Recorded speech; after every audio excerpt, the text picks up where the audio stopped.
Hello, everybody. Welcome to Phonogenics 101. I have the best Joni Mitchell fans in the world on this panel with me right now. We talked about Song to a Seagull, we talked about Clouds, and we talked about Ladies of the Canyon. And tonight, we're going to talk about the album, which, when I was younger, anytime I'd meet a Joni Mitchell fan, I'd be like, oh, you like Joni Mitchell? I'm like, what's your favorite album? And then they'd be like, Blue. I'd be like, oh, one of those. But this is a historic album. It changed the course of music. I think the course of songwriting. I was born in 1975. Songs that really talked about her feelings such in depth was revolutionary for the time. And I think, you know, coming at it years later, you don't realize just how different at the time it was. So thanks to my Patreon subscribers. Thank you, Sue. And if you're watching this, subscribe to my YouTube channel, and I'm done advertising for myself. It's Joni Mitchell from here on out. So I'd like to go around the panel and have everyone introduce themselves, say where you're from, say something about your relationship with Joni Mitchell's music, whatever you want. We'll start with Chris. Me. Oh, hi. I'm Chris Cucaro. I'm in Croton-on-Hudson, New York, which is just about 30 miles north of New York City. Please come and visit once this pandemic is over. It's lovely. It's spring here now, and things are coming alive. I fell into listening to Joni Mitchell's music sort of after buying her Clouds album for the portrait on the cover, so that I could share it with my father, and then stayed for the music. My order of exposure, though, is not the normal one. It was not chronological, so I may have some skewed thoughts. Cool. We have two Chris C's. I'm like, I'll call one Chris C, but you're both Chris C's. So, Chris RC is what I'll call you. You're on mute, though, my friend. Thank you, Jeremy. I'm Chris Clayson. I live in Detroit. My career was here in Detroit, but Rochester, Michigan. But I grew up in Los Angeles, and I went to UCLA. And if you know the number 2 Santa Monica Big Blue bus, anyhow, that was the bus I took to school every day, and I would sit in the back of the bus and go through Joni Mitchell songs in my head. And Blue had become popular right at that time, and it was just sort of like it would sort of let my fantasy drift in this kind of a very structured way, and I found the experience to be exhilarating and was probably the best part of my life right then.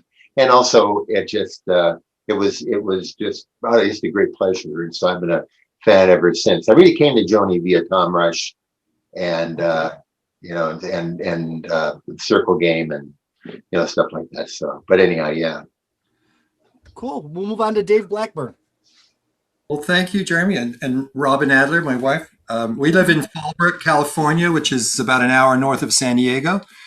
And we're full-time musicians. We're in our recording studio right here. And I'll speak for myself. I first heard of Joni Mitchell unwittingly. I bought the 45 of Matthew's Southern Comfort's version of Woodstock. A cover came in on a cover. I was 11 years old, and I thought, I love that song. And I looked on the label, and it said composer was some Mitchell. So that was the first I ever heard. I didn't know it was a woman or a man, but just said Mitchell. And then when I was 15, I heard Court and Spark, and so that was kind of when I really got into her. And then the following year, my mom got me Hissing of Summer Lawns for my birthday. And the rest is history. And then Robin, how about you? Well, my first album was Court and Spark, and then Hissing. And my best friend knew that I was getting into Joni Mitchell, and so she bought me everything on vinyl, and then beyond too. So I think I have everything up to on vinyl up to Don Juan's Reckless Daughter. But when I didn't start singing until later, until I was in my 30s. But my girlfriend heard me singing Actually, I think I was singing along to the Dog Eat Dog album, Oh. and she liked the way I sounded, and she said, "Well, I'd like to hear you sing more." And so that was kind of the beginning of my singing career and pursuing that.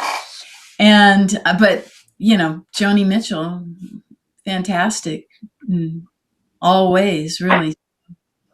And then Dave and I have our band, Mutts of the Planet, and we've performed 6 or 7 of six of the albums several times. And as I don't even have to say anything, everybody knows how incredible she is. So never get tired of singing her music or hearing it.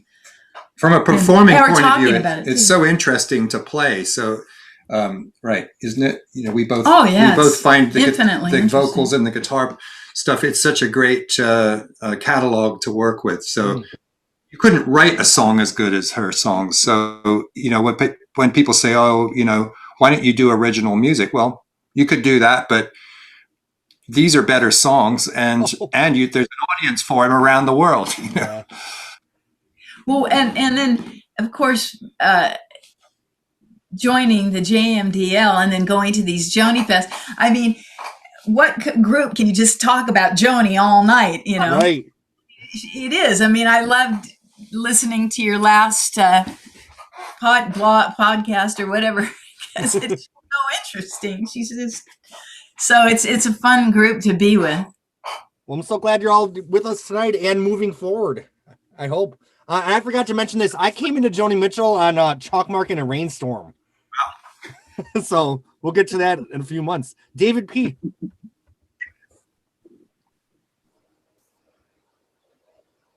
To unmute. Muted. Yeah, no, I know. Okay. There you are. My space bar wasn't unmuting me. I don't know why. So I'm David Phillips. I might change that initial there.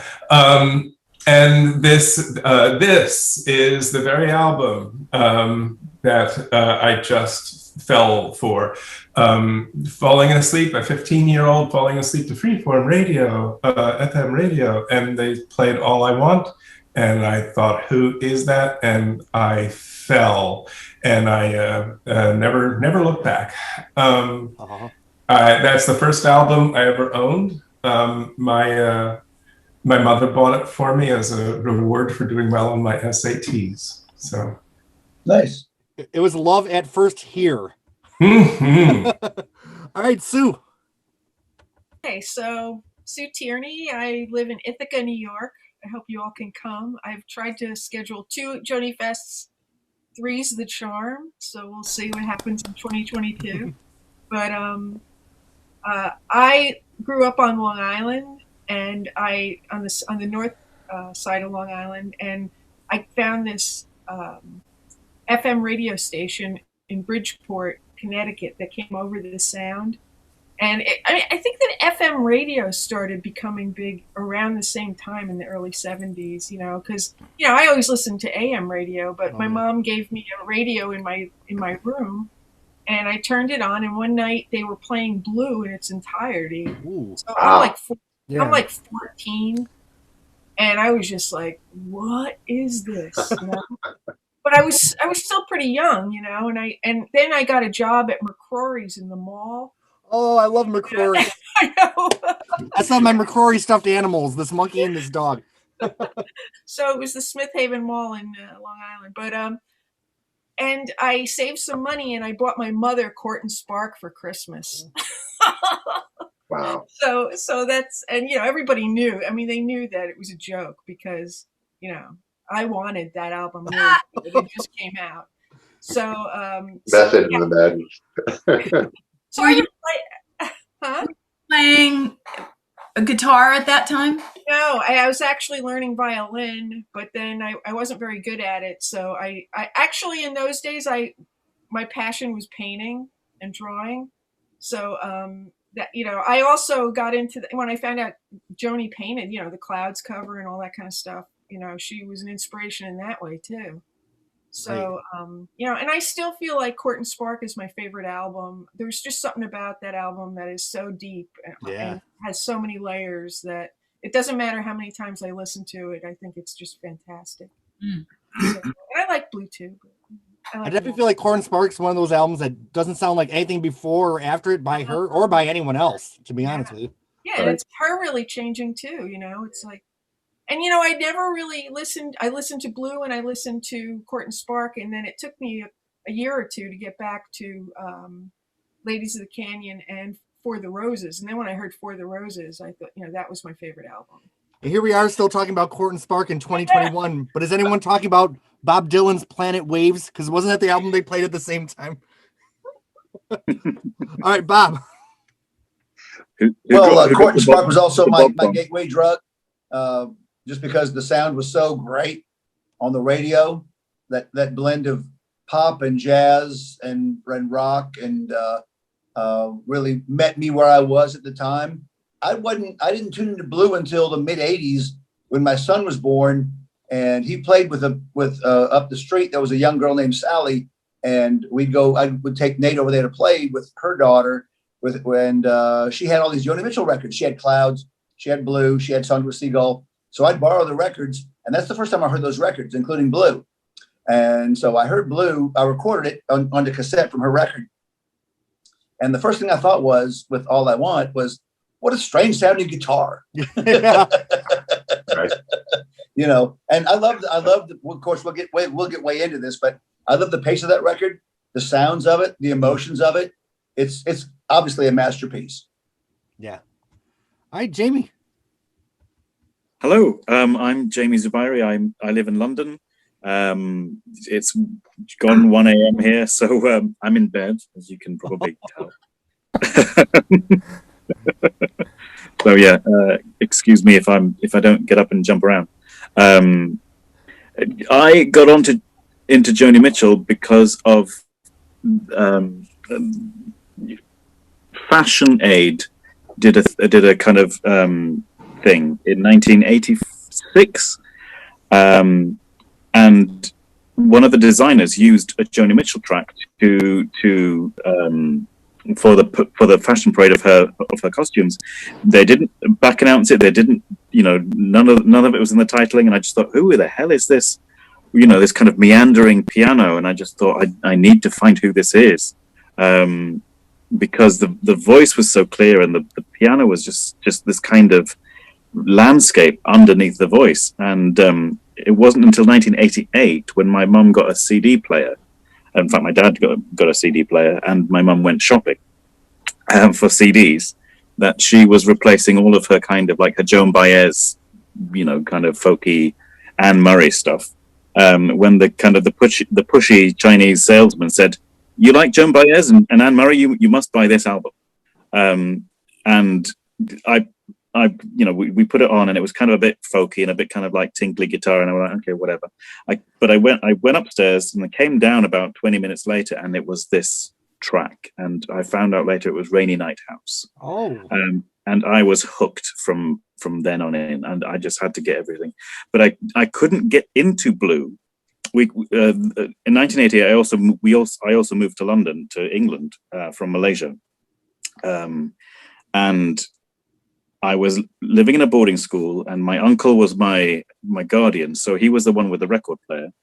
And a trip to London, I had to get stuff for Joni, because by that point, from between April and August, I was completely hooked into Joni Mitchell by that point, and all we had was Ladies of the Canyon.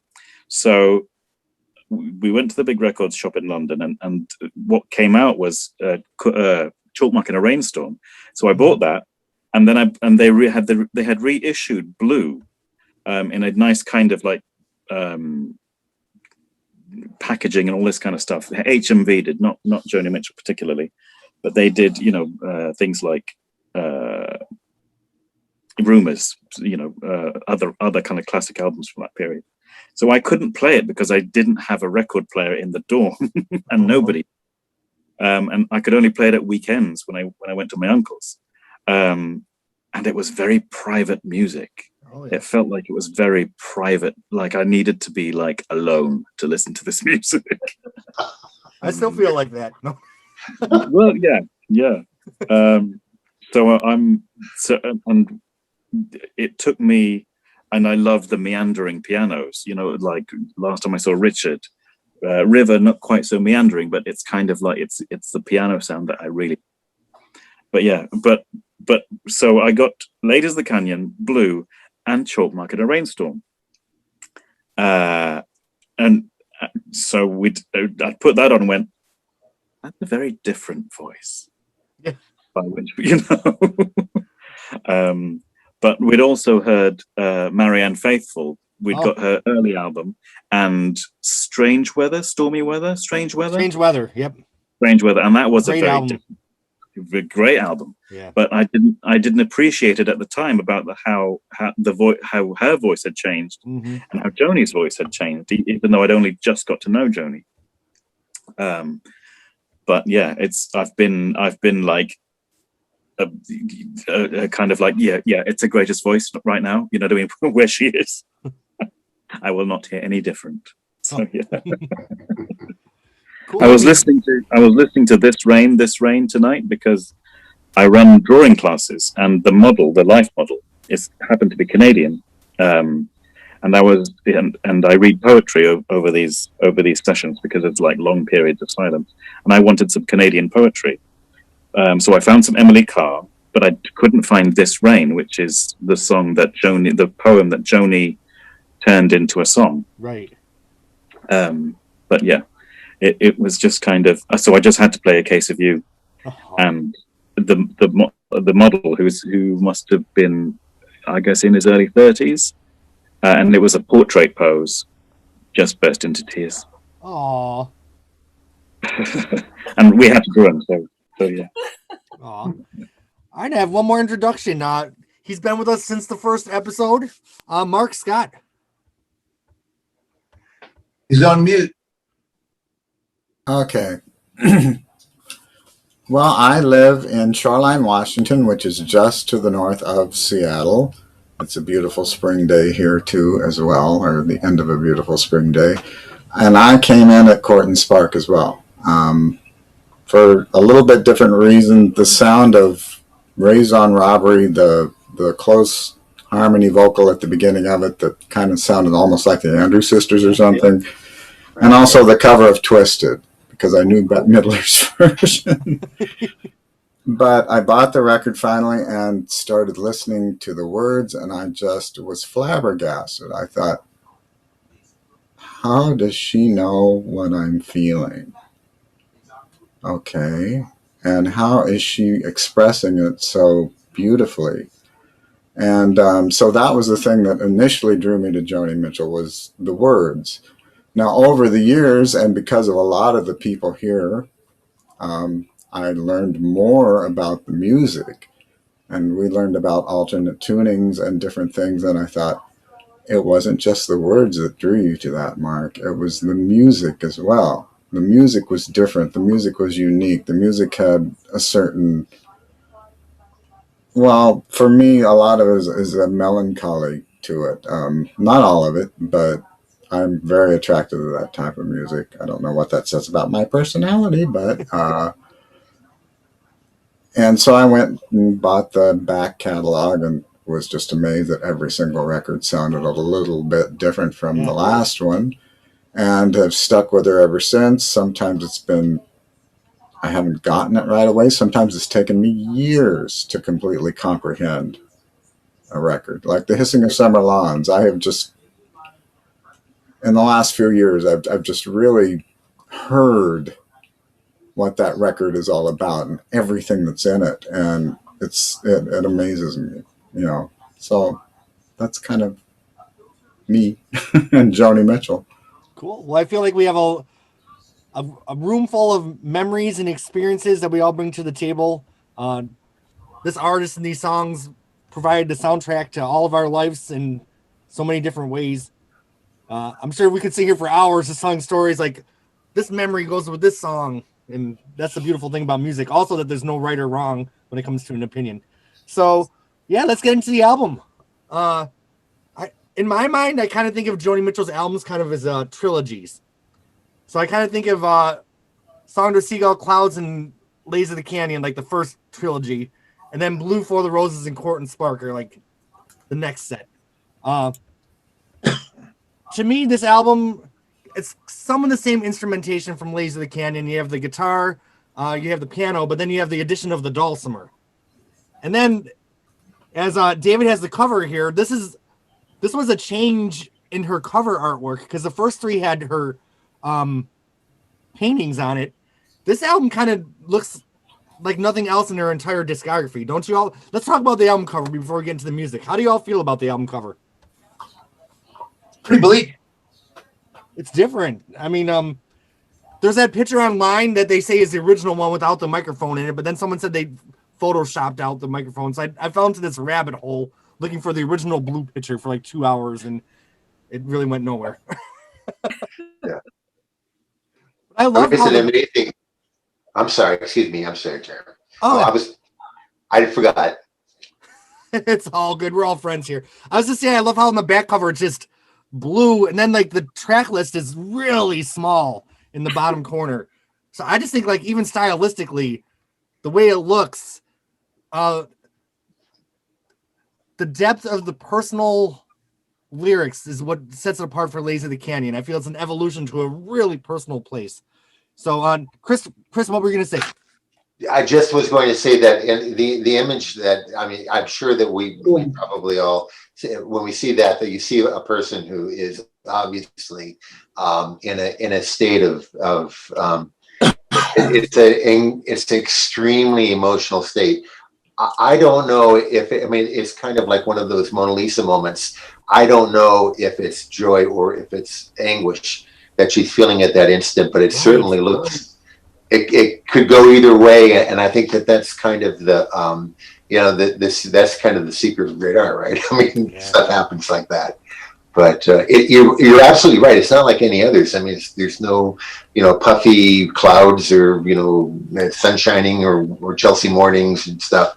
But it's absolutely it's such a beautiful thing too, And there really is only two colors in it: it's blue and white, and it's just the contrast of the very small sort of changes in the contrast create like outlines, line drawing or line forms and stuff in that photograph. I just think it's brilliant, All right, we're gonna do Chris and then Mark. I think this choice for the album cover certainly came after the album was finished. I really feel that way, and I'll tell you why. When you see some of there's a couple of other alternate versions of Blue circulating. Either they were early pressings or there were different track listings or different orderings. And one of them involved Hunter, and it would have been a very different record. Oh yeah. That I don't know if this would have captured the zeitgeist that she wanted for it at that moment, and so I'm in terms of what it meant to other artists along the way. Album 4. I mean, the dude, this is it was clear that people thought they would somehow co-opt some of what she had distilled here, this alchemy that she'd created. But Chris, can you hold it a little closer to your camera? Not Blue. I know, but the one that you just pulled up, I didn't see who that was. I'm sorry, I don't. Dan Fogelberg. Dan Fogelberg. Oh, Dan Fogelberg. Okay, yeah, right. I mean, yeah. I'm sorry. Go ahead, Mark. Well, first of all, are her eyes open or closed here? Right. I've never been able to completely make up my mind. I vote closed. Just looking down, you think they're closed? I could be wrong. I don't know. And 10 years ago, I can't believe this, but 10 years ago, I wrote this essay that I put on Facebook that kind of compared this record with Hejira. And I found a lot of thematic elements that were common to both of them. But one thing that I also noted was that both records have photographs on them and not pieces of artwork. And I sort of did a comparison of the two. But on Hejira, she almost looks expressionless. I mean, she's holding the cigarette and she's looking right into the camera, you know. And in this, her eyes are either cast down or they're completely closed. And it's all blue except for this face emerging out of the shadows. And it's very striking. I don't know. Somebody found an original black and white photograph at one time, and there was no microphone there. So I don't know if we ever solved that mystery or not as to whether the microphone was photoshopped in. Of course, they didn't have Photoshop back then, but Okay. There we go. No, thanks, Jamie. There's no microphone there. I did read somewhere that they felt that they photoshopped the microphone out of that picture, and it wasn't the original, though. Can you put that up again, Jamie? Just looking at it against, see if it's actually the same shot. Jamie is Joni. It is the same That's shot. the same shot. Yeah. That's right. Yeah. It is the same shot. It's a brighter. It's got more exposure to it. The Blue album, they've darkened it a lot, so you can't really tell whether her eyes are closed or open. Yeah. It does look like her eyes are certainly downcast. It's an introspective moment, whatever it is, whether or It's not. quite intense. Mark, can you hold up the album again? And I wasn't even sure it was a microphone for many years. Mm-hmm. What an Yes. interesting album cover. Yours, Marcus. It has a whole different feel, Different lighting. Doesn't it? Yeah. it doesn't it? doesn't look like that when I I mean, compared to look that at one, the actual thing. I don't know if it's the camera or what, but that seems much more distinct to me Yeah. All right, David, I see your than hand what is I'm up. seeing here. Yeah. Looks I just wanted weird. to say, I want to mention the cheekbones. We were talking about her money before. Now let's talk about her cheekbones. I was, this was, I don't know, in the late 70s, I guess. I was talking to a friend, and we discovered that we both really loved Joni, and she said, she's just so beautiful. And that's certainly part of what's going on for me. There's just something just so, she is so beautiful. And it's those cheekbones that just do it. And I just love, I think it's a great cover. I think it's a really, really great cover. You know This what I is love about- Tim Considine? Is that what the photographer? Tim Considine. Yes, who was known for being, I forget the kid's name, the middle son on My Three Sons, Oh, the sitcom. the thing I like about this album cover is Child actor. Joni was kind of portrayed as the hippie Earth Mother with that awful cheesy ad for Ladies of the Canyon. And I feel like this really reinvents what Joni Mitchell means. Like this isn't some stereotypical Laurel Canyon. I just feel like this, even the visual takes her to another level of an icon in my mind. Did the original track list of the album open with Urge for Going? Does anyone know what the original? Bob would know, yeah. So I'm not sure about the original track list, but Reprise was pressuring her to release a new record. And so they had the tapes for all the songs. They were going to put Hunter on there. They were going to put Urge for Going on there. And they said, okay, here's the masters. We're going to release this record. It was really a ploy to get her to agree to what she wanted to do. And obviously they pulled Urge for Going. They pulled Hunter, and she put on The Last Time I Saw Richard, and then they released it. And I think that was really what they wanted to do. They never really wanted to have Hunter and Urge for Going on there. And certainly Urge for Going didn't fit on this record. You're right, not at all. Hopefully when And the Hunter Hunter was comes listed- out, it'll have the original picture of Blue. That'd be kind of cool. Hunter was just This Flight Tonight kind of turned upside down. So. Yeah. Jamie, did you have your hand up? I did. It was about the album cover. Okay. It's very minimal, I guess, in a way. Like her instrumentation is very minimal, and the photograph, it just says so. It says so much. It tells you what the album's like. It's kind of dark. It's quite intense, and it feels like you're staring into a personal moment. Yeah. Which is what that photograph is, and that's what the album is. You're listening to a very personal moment.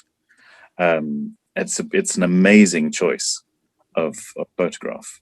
And is it Gary Burden? Is that who? Tim Considine. Oh, you mean the art director or the photographer? There was a photographer and Tim Considine is the photographer. And Gary was the art director. Was that right? Yes, that's correct. So it's kind of like that collaboration when they must have heard the album, they kind of went, oh, okay, this is not, pen and ink drawings. This is not, illustration. This has got to be real. Yeah. I think so. They went with a very realistic. Well, they went with a kind of a graphic version of a photograph, and that feels like. Maybe they didn't. I don't know, but it feels like they kind of went. It's got to be, and maybe the record company went. You've got to have your face on the kisser this time. Right. Nothing. Like they always do. They always wanted to do that, don't they? That's apparently. Myrtle would never have approved of this. Did Myrtle approve of anything? Sue. What's amazing about that too is that she wasn't, the way you're talking about it, she didn't have a say there. It's like, although I feel like in when she was talking about this whole idea of her feeling like she was the cellophane over the pack of cigarettes, that kind of photo too just shows the emotion in her face. Also shows that kind of transparency of all the songs. They're so raw. And it's not affected at all. I mean, it really is this sort of, it looks like anyway, there's sort of real honest vulnerability. It's just so. The first line of the first song is sung so openly and without care as to how awkward it sounds to anybody who might even listen. Why listen to the rest of this record if it's going to be so sort of served the way it is? And it's so compelling that she's able to do that instantly from right out of the gate on this. It's brilliant. It's brilliant. I'm sorry. Can we start talking about the individual tracks now, or what? Do we love Joni Mitchell that we can talk about the album cover for 20 minutes? And I will say I am not bored at all. I could go another 20 minutes about this. Well, first of all, of course, I had this on vinyl when I was younger, but then when I bought the CD, my reissue, the beginning of All I Want skips. Did anyone else have that version of the CD where they cut off the first note? Oh, yeah. Yes. And also it skips in the track as well. Yeah. And so I never heard a proper version for years until the gold version came out, the DCC reissue. Yeah, the CD comes in on an offbeat. And I only knew it the right way because I had the vinyl originally. All right, so I had a point. There's so much to say that I lost it all. So let's go into the track list here. My cousin Kevin had this album, and I used to flip through my cousin's albums, and I saw the cover, and of course it was so unique looking. I had no idea what the music sounded like. And then I found Chalk Mark and a Rainstorm at a flea market, and I bought that, and I loved it. And then I went back and bought Blue without knowing at all what it was going to sound like. I just knew the cover. So to know Chalk Mark and a Rainstorm and then put on Blue where All I Want came in, and then obviously her voice was much different on this album than on Chalk Mark and a Rainstorm. I fell in love with it instantly. All I Want, I like a good bop, and I feel like this song's a good bop. She's talking about shampooing somebody. She's on a lonely road. And wasn't a little bit of the backstory? Wasn't this the first time that she wanted to run away from the fame, so she went to Europe? Is that the correct? That's part of the theme of the record, sure. Yeah. She had broken up with Graham Nash, and was getting things started with James Taylor, but she was ready to take a break from the Star Maker machinery. Right. Cool. She also said, I think, that there was because of her fame, that she was becoming more and more aware that she was exciting adulation in people. And at one point, somewhere, she said, I just wanted to show who it was that they were. This is who you're worshiping, or adulating. I do remember what I was going to say. I feel like I read somewhere that this album was not a classic upon arrival. And people really didn't know what to make of it at first. Correct. Yeah, it was not a big commercial smash. It made as high as number 15 on the Billboard 200. In the UK, Jamie, it made number 3. So good for you guys. Yay! Got it. Got it. They released one single, Carrie, which went to number 93. So that's basically a flop. Wow. So commercially, it didn't explode, but critically, obviously it did. And of course, it's since gone platinum over time. Even the first line of the album, like, I'm on a lonely road, I'm traveling. Like, has she done anything like that any other time in her career? Like, it's just so enthusiastic. Like, that's the word I think of. I think she has done something like that. Where Or she you has take the highway. That's an oldie though. Well, I think it's a great. We've talked about the opening tracks of these records, right? What's good and what's bad. And I think this song's an amazing opener because it's like, okay, here we go, guys. We're on an adventure. We're on the road, traveling. And it's not, I'm on an open road. Any mediocre songwriter, right? I'm on the open road. No, she's on a lonely road. Her word choice is very specific and very important. And in this song specifically, she has some very succinct things. And then she has a line which is so simple, which I love in the song. It's like, I want to be the one that you want to see. Oh, yeah. It's a simple line, but it's so brilliant and so powerful because it's just so, I want to be the one you want to see. When I walk into a room, hey, look, here he is. I want to see that guy. I feel the same way about, I want to have fun. I want to shine like the sun. I feel like that's kind of simple, but I love it. Like, I feel like she's almost having, after the heaviness of her life, she's having a mirthful kind of carefree moment where she just wants to have fun and shine like the sun. And this isn't, she's telling people this is not hard to understand. This is as elemental as you could, and easy for us all to embrace together. And it's a welcoming song, and at the same time, sort of sets the guardrails where this is going to be. She's going to create this arc we're going to walk through together, but it's all going to be in words that we can all relate to, and we do, and it's powerful alchemy. That's all. It's funny how the original lyrics from the Pink Dress concert changed. Were completely different, and how the version that we get in the album is that mirthful, sprightly, it's kind of breezy, but the lyrics in the Pink Dress concert is about looking for the truth in you and me, and they're a bit more clunky, and I'm like, thank God she rewrites, but what we end up with is something so beautiful and pure, and it doesn't sound like she's trying to use big words, like she's trying to kind of overcrowd it with words, but and it's just like, oh my God, wow, there's no rhyming dictionary, sitting there waiting, that she's fumbling through to find, to make that exactly fit. No, it's coming right out of here. And all right, so we have Mark, and then Dave, and then Chris. Well, I've noticed recently, even in a lot of the early songs, how she talks about she's lonely. She uses that word a lot, like Born to Take the Highway, Eastern Rain, I'll be gone on a chase to nowhere. Who cares if I'm not the first to go there? It's a lonely life that it seems that she's is expressing. And for a time, she was on the road a lot. I mean, after she left Chuck, she was going up and down the East Coast to the coffeehouse circuit. And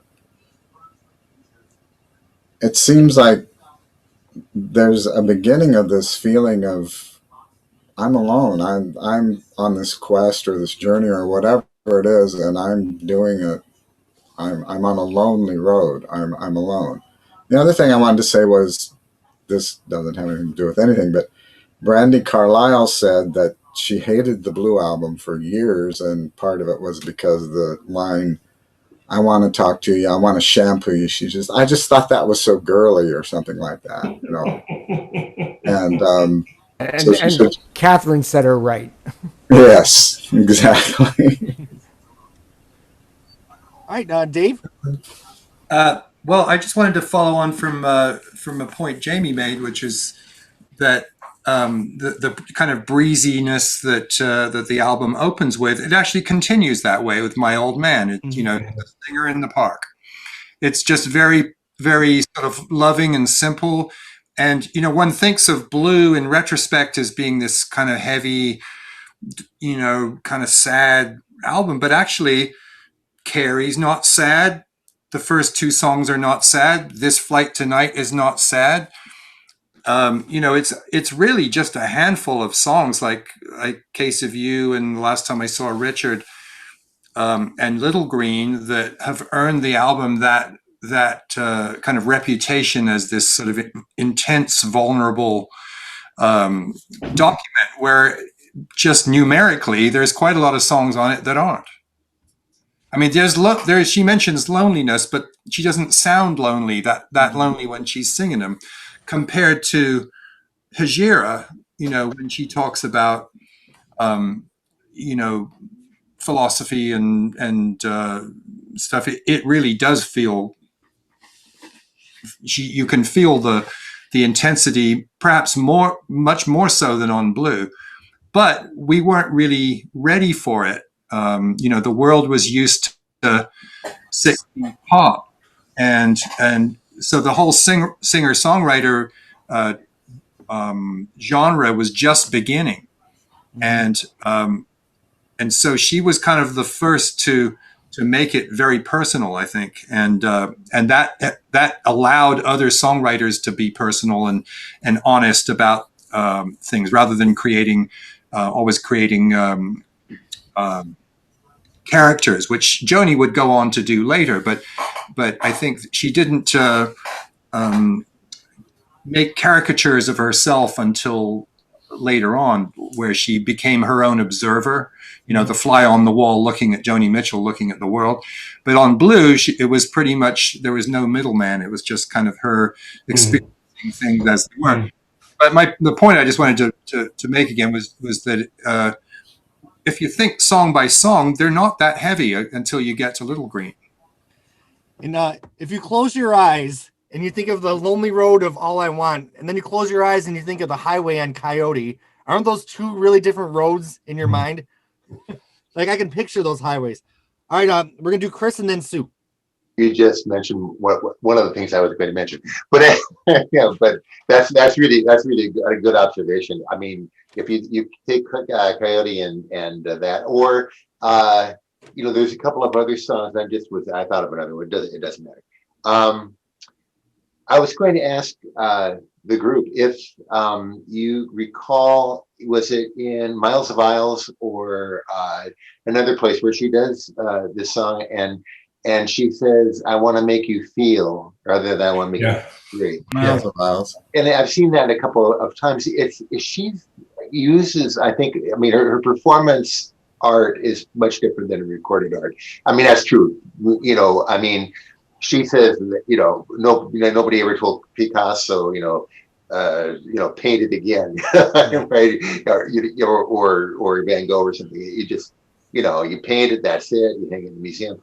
but it's true every time that she does a song. Every time I've heard her alter the lyrics a lot, and it really is. It makes it contemporary.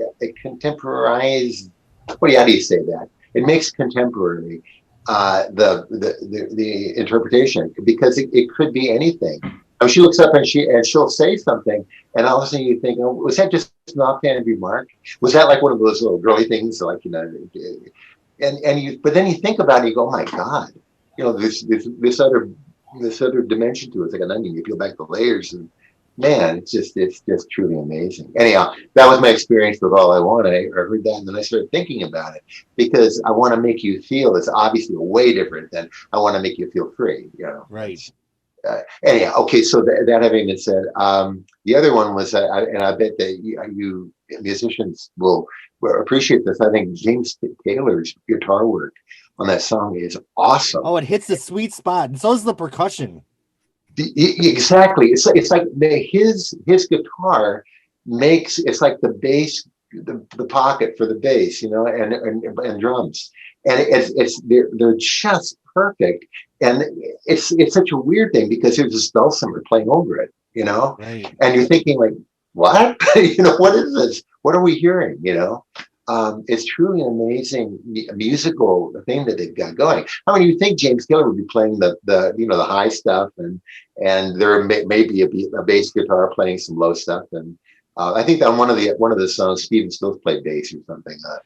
Is it Russ Kunkel on the drums, on the percussion? Yes.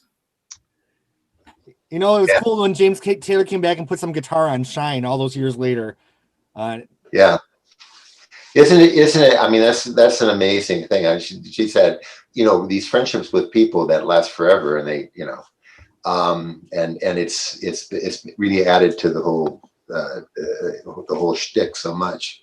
But that's something that I was just blown away by when I listened to James Taylor's guitar work. I thought that was really amazing, and plus I mean, with that together with the dulcimers, it's beautiful. I think the only time I like James Taylor is when he adds guitar to a Joni Mitchell album. All right, Sue. Yeah, I like him a lot better than that, but I understand what you mean. He really that period of time, for some reason, for him was just like magical. I don't know. Yeah. He was doing a lot of other good stuff too.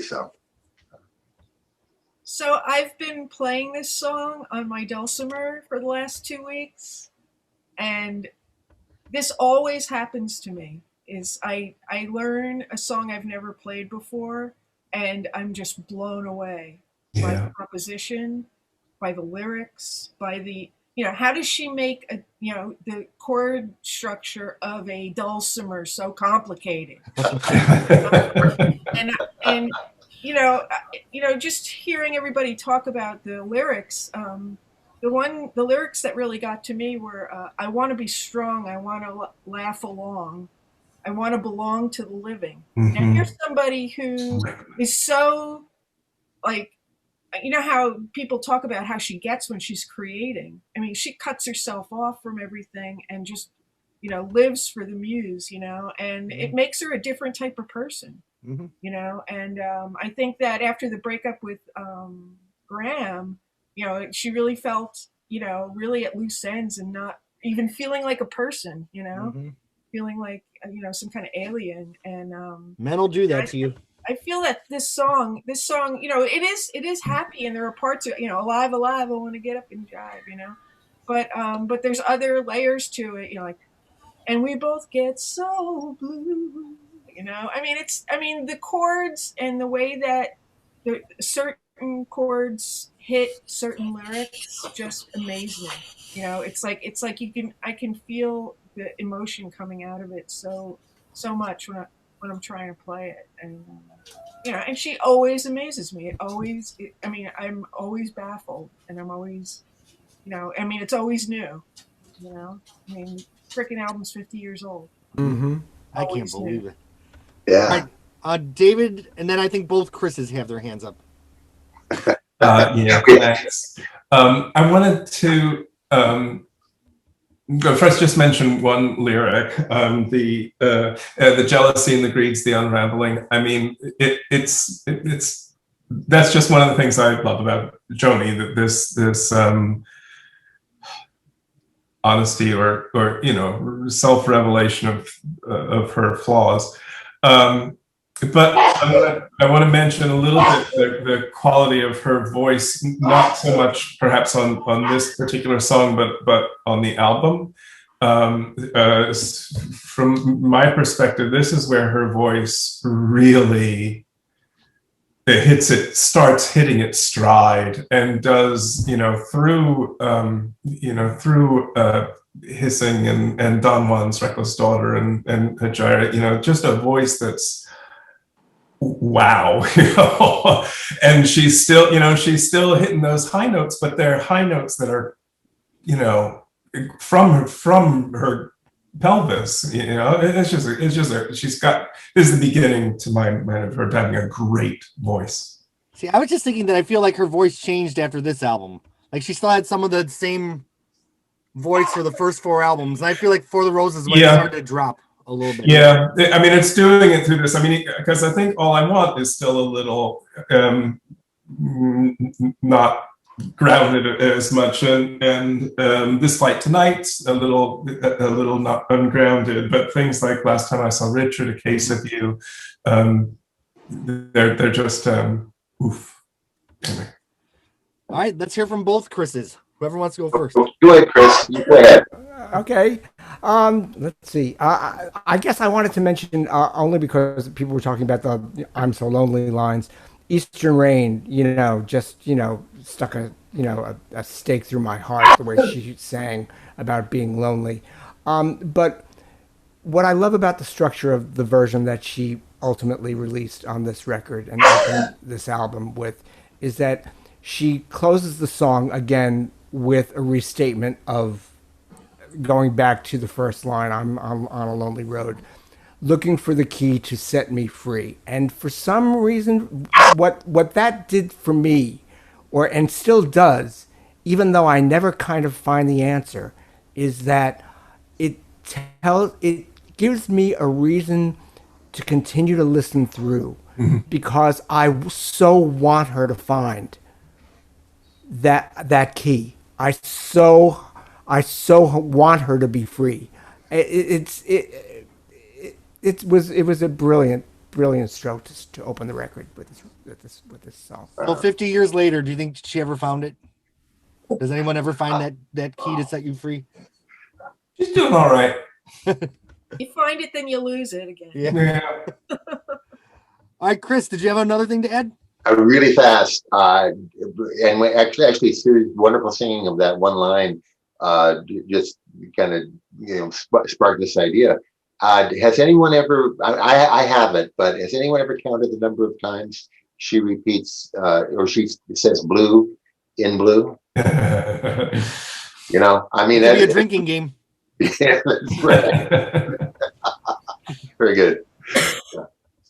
Truly amazing. I mean, I don't know. I just think that's a hint, Well, I kind of think she came to a confluence of several different emotional upheavals at this point of her life. And I think she said that she had what psychiatrists would refer to as a nervous breakdown, and what indigenous people would refer to as shamanic conversion. Mm-hmm.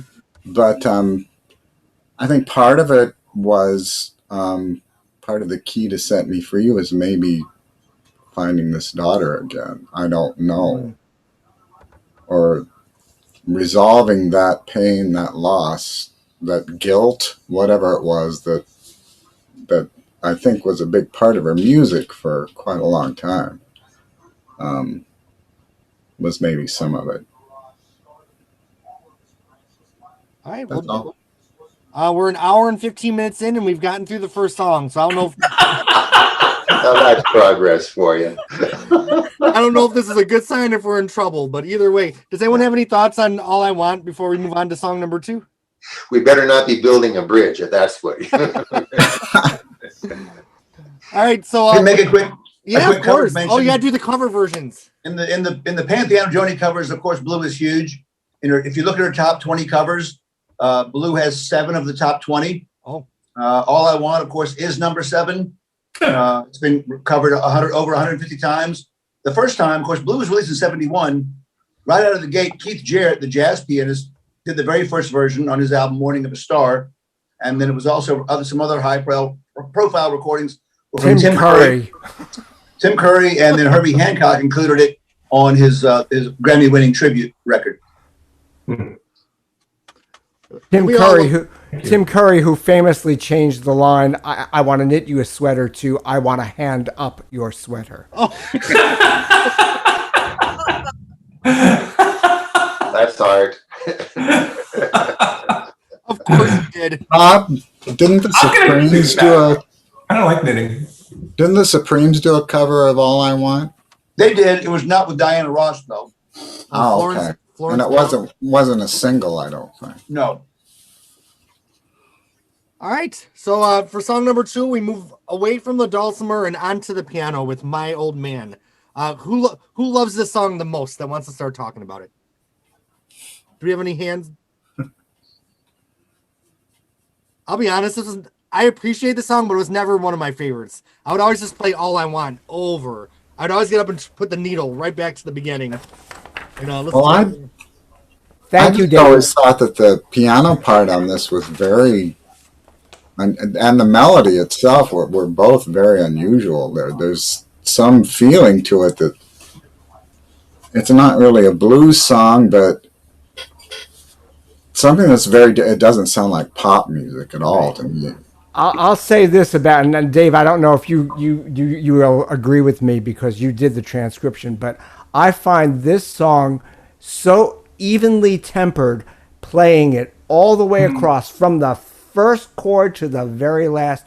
It's like it does not let up. If there's any dynamic in the song at all, it's all her voice that provides it. So for me, it's a little bit. It's an interesting song. I think it says more about lifestyle in terms of where sort of positioning herself. I'm sorry, I didn't do the hand thing again. I'm sorry. She doesn't need the piece of paper from City Hall, right? Right. Dave, did you have your hand up? Yes. I just want to say this is a 15-year-old gay boy. This is another 15-year-old gay boy falling in love with Joni Mitchell. I mean, it is to me just so romantic, and the frying pan and the bed and taking me in his loving arms, and I loved it, and I still love it. I think it's just a lovely romantic song. I'm still wishing for that at 46. Yeah, I know. Dave Blackburn, did you have your hand up? Yeah, I just wanted to say that compositionally, My Old Man has a really intriguing bridge. And Joni Mitchell didn't write many bridges. If you think about her body of work, she tended to go for the traditional folk form of verse, verse, verse, verse, verse. So something like Hejira, for example, is... or Song for Sharon is one verse after another, and they're all brilliant, but there's no bridge. Right. So the bridges in her tunes, you can almost count them on two hands. There's the great one in Same Situation, for example. Oh, yeah.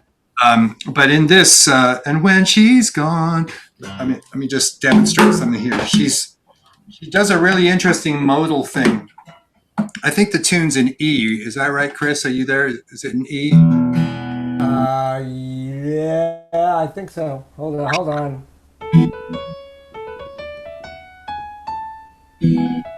Or A. But A. It's in A. And she starts her bridge on the 7 minor, which is an interesting... And when she's gone, and then incorporates this chord here, which is a Dorian, very jazzy chord coming out of this very plain, kind of stock 1-4-5 A section, but suddenly there's this dive into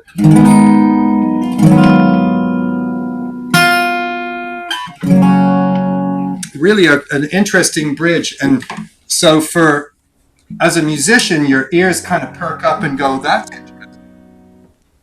You know, so just compositionally, I think that tune gets points for having a bridge, just a bridge, but also a good bridge. And now I want to sit with all my Joni Mitchell albums and list all the songs that have bridges now. That's our assignment for next time. Well, there aren't a whole lot of them, and the ones that there are excellent. But she tended to go for interludes, like "Down to You," for example, is kind of through composed with a cadenza. But in terms of song form, the AABA kind of thing, she didn't do it that often. And "My Old Man" is a classic AABA song form that was Tin Pan Alley all the way. Just like this train, I think, has a bridge. Yeah. There is a piano. Herbie Hancock, he's a Fazioli artist. And Fazioli is a handmade Italian piano. Beautiful, crazy expensive instruments. But there are a couple of hotels around in Canada that have them in their lobbies. And there's one in Toronto where this song, "My Old Man," the lyric is carved into the wood of the piano. Oh. And I believe there's a transcription as well that is underneath the cover. Where's that? And I don't know who did. It's in Toronto. It's I forget. Where do I see it? Oh my God! Where I have to look up which hotel it's in. It'll come to me. Okay. I'm sorry. I'll think about it. Songs are like tattoos, right? Songs are like tattoos. Then there you go. Tattooed into the piano. That's serious. That's awesome. Yeah. All right, does anyone else want to jump in on "My Old Man"? I agree with what David just. I'm sorry, I should raise my hand. I agree with what David just said about that image of the bed's too big and the frying pan's too wide. That's amazing. That's the whole thing is like painted right there for you. Yeah. Good lyricism. I mean, God. That's why I eat out every day. The frying pan's too wide. And I was just going to say that the song is like, this is domestic bliss. Yeah. I mean, this is Joni settled down, living with somebody, practically married. I mean, and I think it is she's talking about in this case that we don't need no piece of paper from the city hall, whereas in Willie she was talking about, no, he wants to run away and hide. He cannot hear the chapel's pealing silver bells, and here she's talking about she's saying that we don't need no piece of paper from the city hall, keeping us tied and true. Bob. It reminds me of the song "One Less Bell to Answer," "One Less Egg to Fry," which I think preceded "My Old Man." And it was funny, the first time I heard, of course, I didn't come to Blue till the mid-'80s. So the first time I heard, Sting's version, The Police, do "The Bed's Too Big Without You," that song, I said, oh man, what a brilliant lyric. Well, he probably copied it from Joni's Blue. Yeah. Can I talk about one other thing about this song that I think is pretty interesting? Joni did melodies or medleys. Like she would do medleys with Bob, help me out here. Marcy and Nathan LaFreniere always played together. Okay. And when she first started writing "My Old Man," she would also play it with River. And I think that both of the songs were written about the same time. What are you doing there? That's in the piano, right? That's in the piano. Oh, wow. And it's in the Shangri-La Hotel. Okay. Never heard of it. The Shangri-La, it's a nice chain. It's a really nice hotel. Yeah. So when she debuted these songs live, was it as a medley instead of standalones? Yeah, there was one tape that I heard where she played, like, River was not even complete, almost. And it was "My Old Man," and then "My Old Man," and then she played River. And it was just so interesting because River was definitely just amoebic in a way, you know. What do you remember that tape, Bob? Yeah, I'm trying to think. I mean, I know she did the Rainy Night House medley, but I don't remember the My Old Man. Yeah. Was it My Old Man and Willie? Was that the medley? No, it was My Old Man and River. Oh, River. Okay. Yeah. Hmm. You have to find that one. Do you think that this is an answer song, you know, sort of like to our house in a way? Hmm. I mean, it's kind of like it kind of encapsulates that sort of domestic bliss, a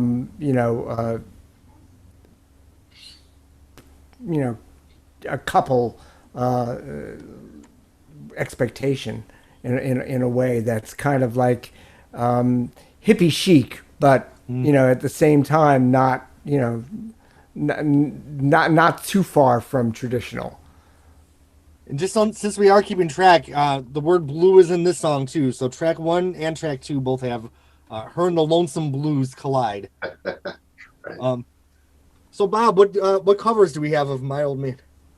Didn't make top 20, but it was 28. So, you know, it didn't do too badly. But it took a long, long time. The first cover wasn't until, for my research, it wasn't until 1998 from Dave Douglas, also a jazz pianist. Oh, So, yeah. 1998. I think it's a very intimate song. And I think we'll see that on For the Roses, that her songs that are very personal and very intimate, you know, people tend to shy away from those because they're not universal. Yeah. They kind of feel unique to Joni's Yeah, experience. they're very specific. Yeah. And this song pretty much hits pretty close to the top of her range, doesn't it? We all need a piece of paper. Not as much as California. California goes way up there. Yeah. Mhm. Maybe Robin can speak to that. Oh, no, not really. I love some. I agree. When I was when we performed the Blue album, that was one of the trickier ones. Yeah. And we subsequently lowered the key. Okay. Oh, did we? Yeah, but for the original the show that's on for the concert that's on YouTube, that we did that in the original key. Mm-hmm. Cool. I'm definitely going to check that out. I want to hear y'all. Yeah, that was 10 years ago. What can happen in 10 years? Yeah. But- You go from For the Roses to Wild Things Run Fast in 10 years. All right. Well, any thoughts on My Old Man before we move on to track 3? All right. Oh, yeah, go ahead.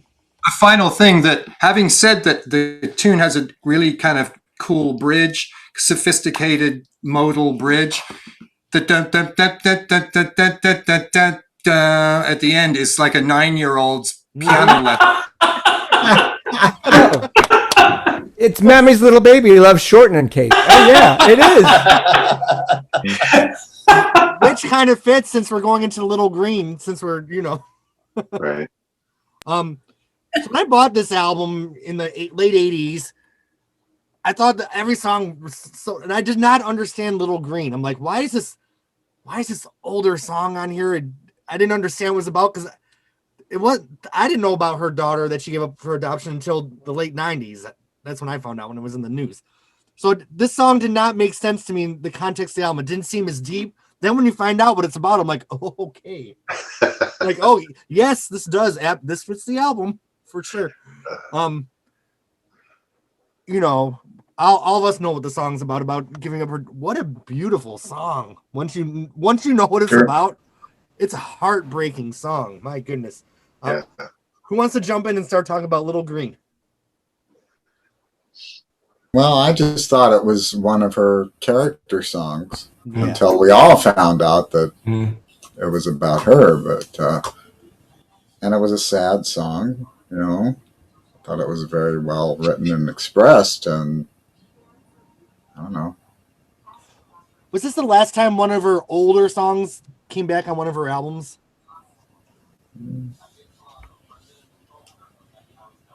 I feel like unless you include Urge for Going, which was the B-side of You Turn Me On My Radio, but Right. It wasn't on her album then. I feel like this is the last time she pulled from her original catalog. I think you're right. It's interesting she saved this for this album. Girl, it's blue. Yeah. Don't you? I just want to say written- too, I'm kind of following up on Mark. I'm kind of amazed that having published this and Chinese Cafe, it was still such a surprise to learn she had a daughter. It's like, wow. When Chinese Cafe came out, I thought immediately, oh my God, she's talking about herself in this song. Yeah. I was fairly convinced. I don't know. That was my tipping point too. Yeah. And I know I'm dumber than that. we're months ahead of ourselves, but damn, what a good song that is. Mhm. All right, I'm getting so caught up in Chinese Cafe, I'm losing track of the order of our hands. Dave Blackburn. I just want to, as far as I can remember, Little Green is the first time we heard her use a major 7 chord. It opens with a major 7 chord.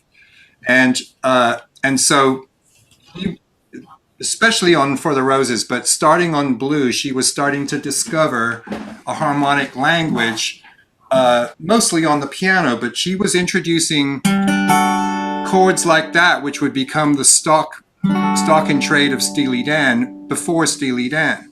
So when she went, sail away, that's pure Steely Dan. Before Steely Dan. And starting a tune with a major 7 chord like that is so cool because that became like the harmonic language of the 70s. You know, 60s music really wasn't about that, except maybe at the end of the 60s. But the 70s, we really associate with that kind of California highway, kind of smooth, Eagles-ish kind of sound. And she was giving these artists the fodder to work with. They didn't know it yet, but she was giving them the kind of type of chords that would become really important in 70s music. All right, Jamie, I see your hand is up. And then Chris. Yeah, it was interesting to me that she wrote this in open G, if I'm not mistaken. Open G chord, guitar tuning, which is also Morning Morgantown, if I'm not mistaken, as well. And I know that they're written a couple of years apart, but I think it's an open E. I think for Little Green. Let me check that. Isn't it G D G D? It's all the on capo. I think it's on capo 4 or 5. I can't Capo remember. 4. 4, yeah.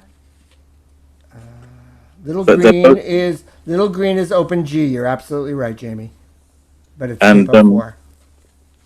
and Morning Morgantown, which is also about, in my head anyway, a child. Capo 2, yes. Yeah. We talked about that last month. That made me look at that song in a completely different light. Yeah. And it's kind of, I don't know, it just feels like they're both songs about children in a way, or, and I find that kind of like thematic, but also musical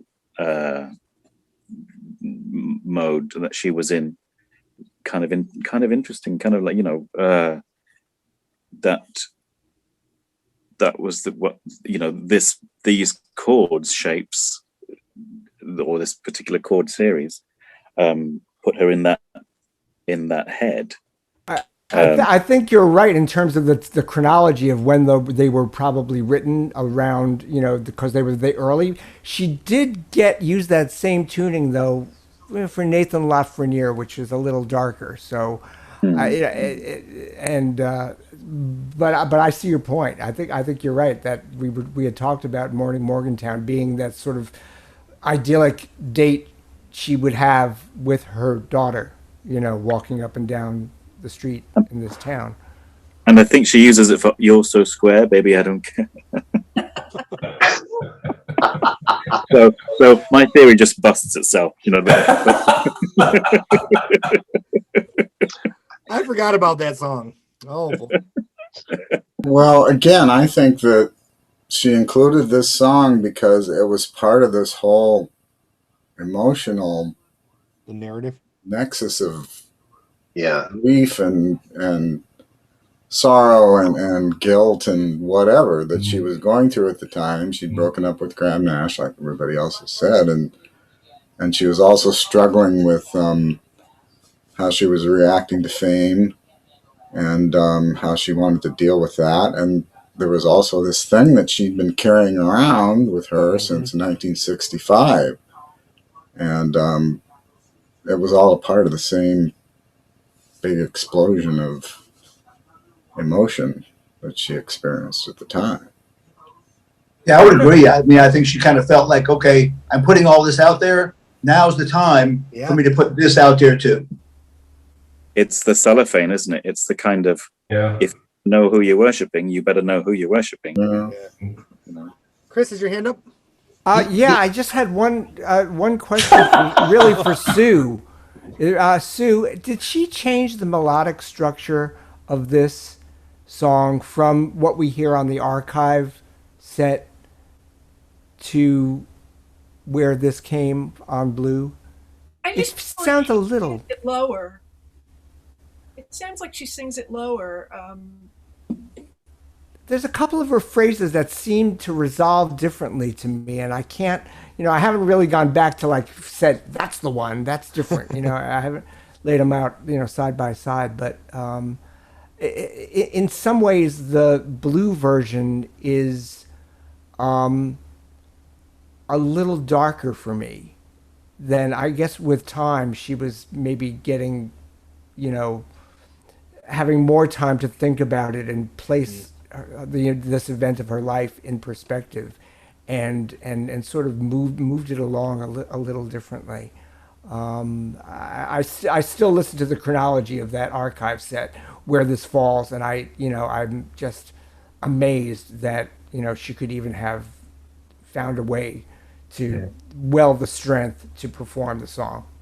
I can't play that song without crying. I mean, part of the problem is that in some of the lyrics, she's imagining different phases of the little girl's life. There'll be crocuses to bring to school. There'll be,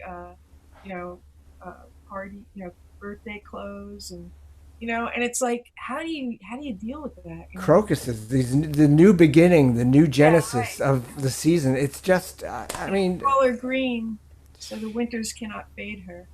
And it's crocuses because it's February. Was when she was born, right? I think. Yes. Born in February. Yeah, but it's just like, and every year that goes by, the kid's getting older, and she still hasn't seen her, and I'm sure at a certain point she figures she'll never see her again. Because the kid's 6 now by this point. Yeah. When she releases it, anyway. 65, so 71 would have been 6. Yeah. All right, Chris R., did you have something to say? I'm going to call you Chris R. and Chris C. to keep you guys separate. Sounds good. Two things, actually. So the February connection, I was thinking of, that song by Dar Williams about where she takes the keys and throws them into the pond and they sink to the bottom and freeze up. And that's a metaphor for a relationship with somebody. I mean, that February thing is a powerful metaphor. I think that is really beautiful in Dar Williams' song and in this song. The other thing I wanted to say though is that this song is a dangerous song. In the following sense, and of course it's art and danger in art. Now it depends on how sensitive the people are to what it is they're looking at. But for many people, I was a professor at a college around here, and I used to teach a great books course. And for some people, a couple of the things that I did over the years to get them to be more, I don't know, to think more about stuff is, play music or like show a little video or something just like this, and they would sometimes respond to it. Most people didn't, but sometimes people really responded to it. And I just recall with the reaction to this song that I played in the context of, there were orphans in literature and systems that brought up orphans, and I'm thinking of Oliver Twist and all the books that have to do with that sort of thing, and then this incredible song. And man, I tell you, I made one person really depressed in a class I taught once. It was like 1995, I think, and it was this song that where she felt that depth of where that person had gone that wrote the song. And it's funny because I kind of did too. I mean, God, it's hard to when you hear somebody talking about that something that personal, but also that incredibly powerful. I have trouble with that too. That's the story.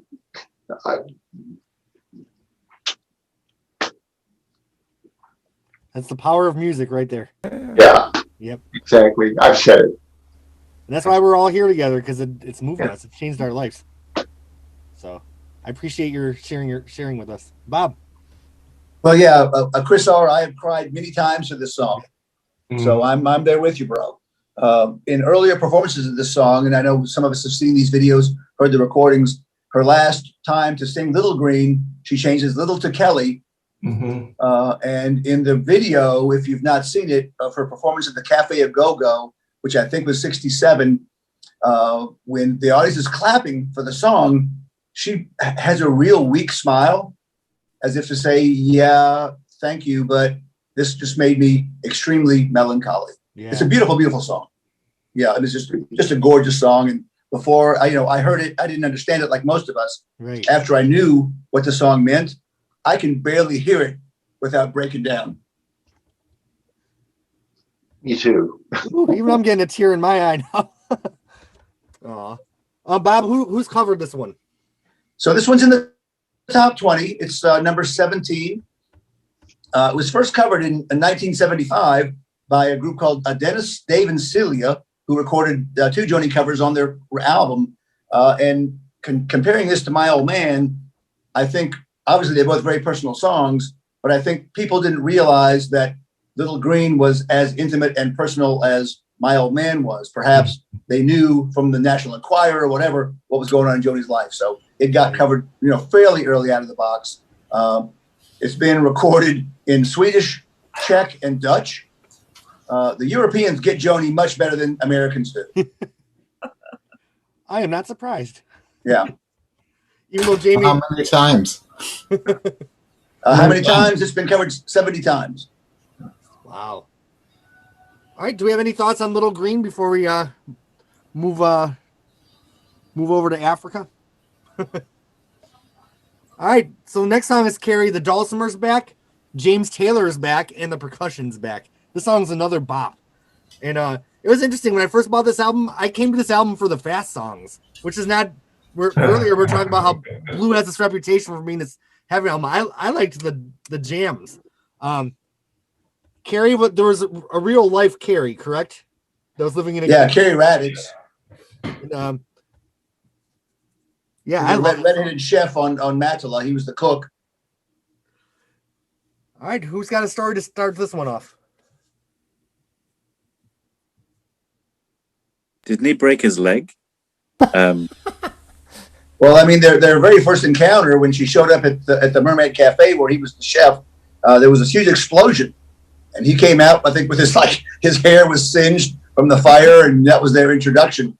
And they traded some trading cards. I mean, Sue may be able to enlighten some of that discussion. Disney trading cards or something like that. Cartoon things got really silly, and they. Where actually was this? Because the wind is in from Africa. They weren't in Africa. Matala. No, an island Matala. in the Aegean. That's right. Okay. It's on Crete.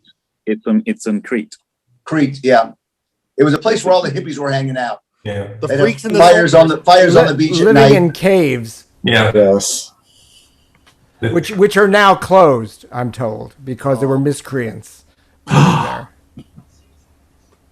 Just like us. It's COVID. It's COVID. That's why they're closed. There's one of the live versions, one of the lyrics is "The sea is full of sheep." And I just love it. I just think that's a great. I think it's a great lyric. And I love how her journey on Blue is so different than her journey on Hijira. Because here she's like, maybe I'll go to Amsterdam. Maybe I'll go to Rome.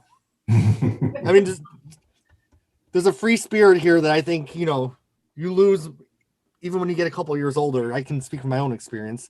None of the crazy you get from too much choice. Yeah. Right there.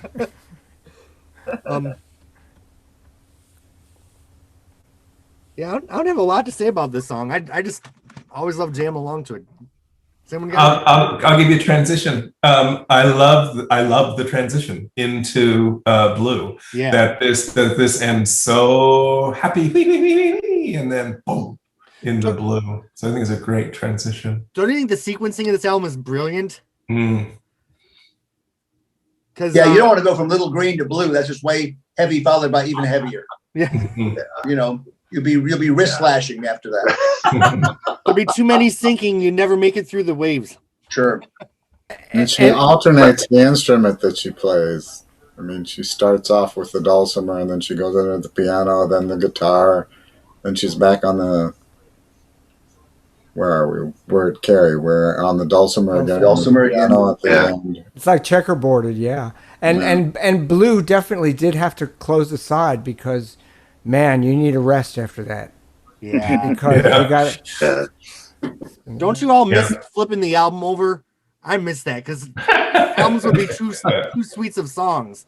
So, you know, when side one ended, it really did leave you with a taste in your mouth. Well, that's why they invented 8-tracks, right? Yeah, they just cut the song in the middle. Right. I never understood 8-tracks. No.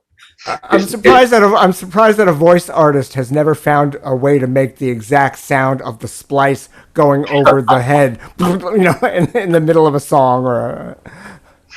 You got to hit a speed bump at about 20 miles an hour. That'll do it for you, you know. Well, Bob, how many people covered Carrie?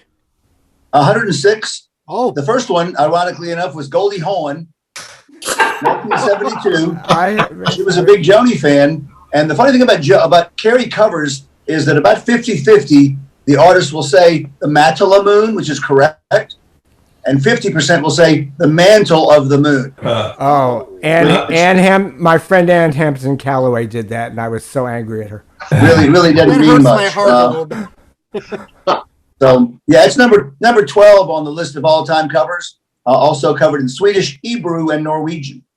My favorite cover of that is Cyndi Lauper on the TNT. The 2000 tribute, yeah. TNT is very good. That was I so love Cyndi Lauper. I love her. Yeah, she's great. That's a great cover. I never knew what the Matala Moon was for the longest time. I don't know what the hell she was talking about. I've never agrees. And that's why you would sing Mantle of the Moon. No, I wasn't singing Mantle of the Moon. I didn't know what the hell Matala was, but you know. Now, I know Randy Carlisle covered this from beginning to end. Did she do a good job? Because I've never went and listened to it. I heard that. Supposedly it's There was recorded. ever a recording made, was there? They recorded it, but it has not been released. Okay, so it's not on YouTube or anything? Right. Okay. She was talking about that recently. She said Joni was there, and apparently Joni loved it. So Okay. Because I'd love to hear it. Dave Blackburn. Does anybody else think that the tempo of Carrie is a bit lethargic? I guess not.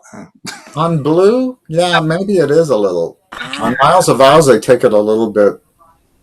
It's kind of faster, not don't they? ska, but it's got a groove to it. You know, it's funny. I don't have that expectation that it needs to sort of be islandish. You know what I mean? If you want to hear it that way, it is slow. But I just get a groove. I don't know. I'm a little more slinky on it, I think. In tempo, but it for a kind of a celebration of a party scene, it feels lethargic to me. Okay. All right. I could buy that. Yeah. I will say I never did like that, Miles. I want to go to your party. I know. Well, I was thinking of All I Want, actually, Jeremy. And I don't like the Miles of Ours version either of Carrie. Oh. I can't remember if I scheduled a Miles of Isles discussion. Yeah, you did. I did? I don't know. I won't be there that month. But maybe. All right. Any thoughts on Carrie before we move on?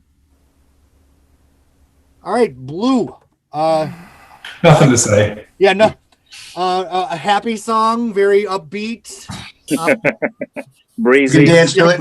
Breezy has a great beat. This is I guess I got this out when I was still in high school, and I come from a small town, and I didn't really understand about heroin. And a lot of things she's writing about in here, when I went back and revisited the song when I was a little bit older and had a little more experience in life, I was like, damn. Yeah. Yeah. Damn, indeed. And had anybody really written about this kind of stuff before then? Lou Reed. Yeah. Yeah, Lou Reed heroin. Leonard Cohen had Dress Rehearsal Rag come out before Blue. The song's about James Taylor, correct? And his addiction. We're not sure. We're not sure. I guess it I'm doesn't not really, too sure about that. it doesn't No, matter not who Blue it's Steel about, really. was. David No. Blue. They had talked about she was friends Isn't with it? David Blue. Yeah. Okay. What did you say, Sue? I didn't hear David Blue that. was hanging around in those days. I'm not sure if he's involved in this song at all. I thought it was. Closet.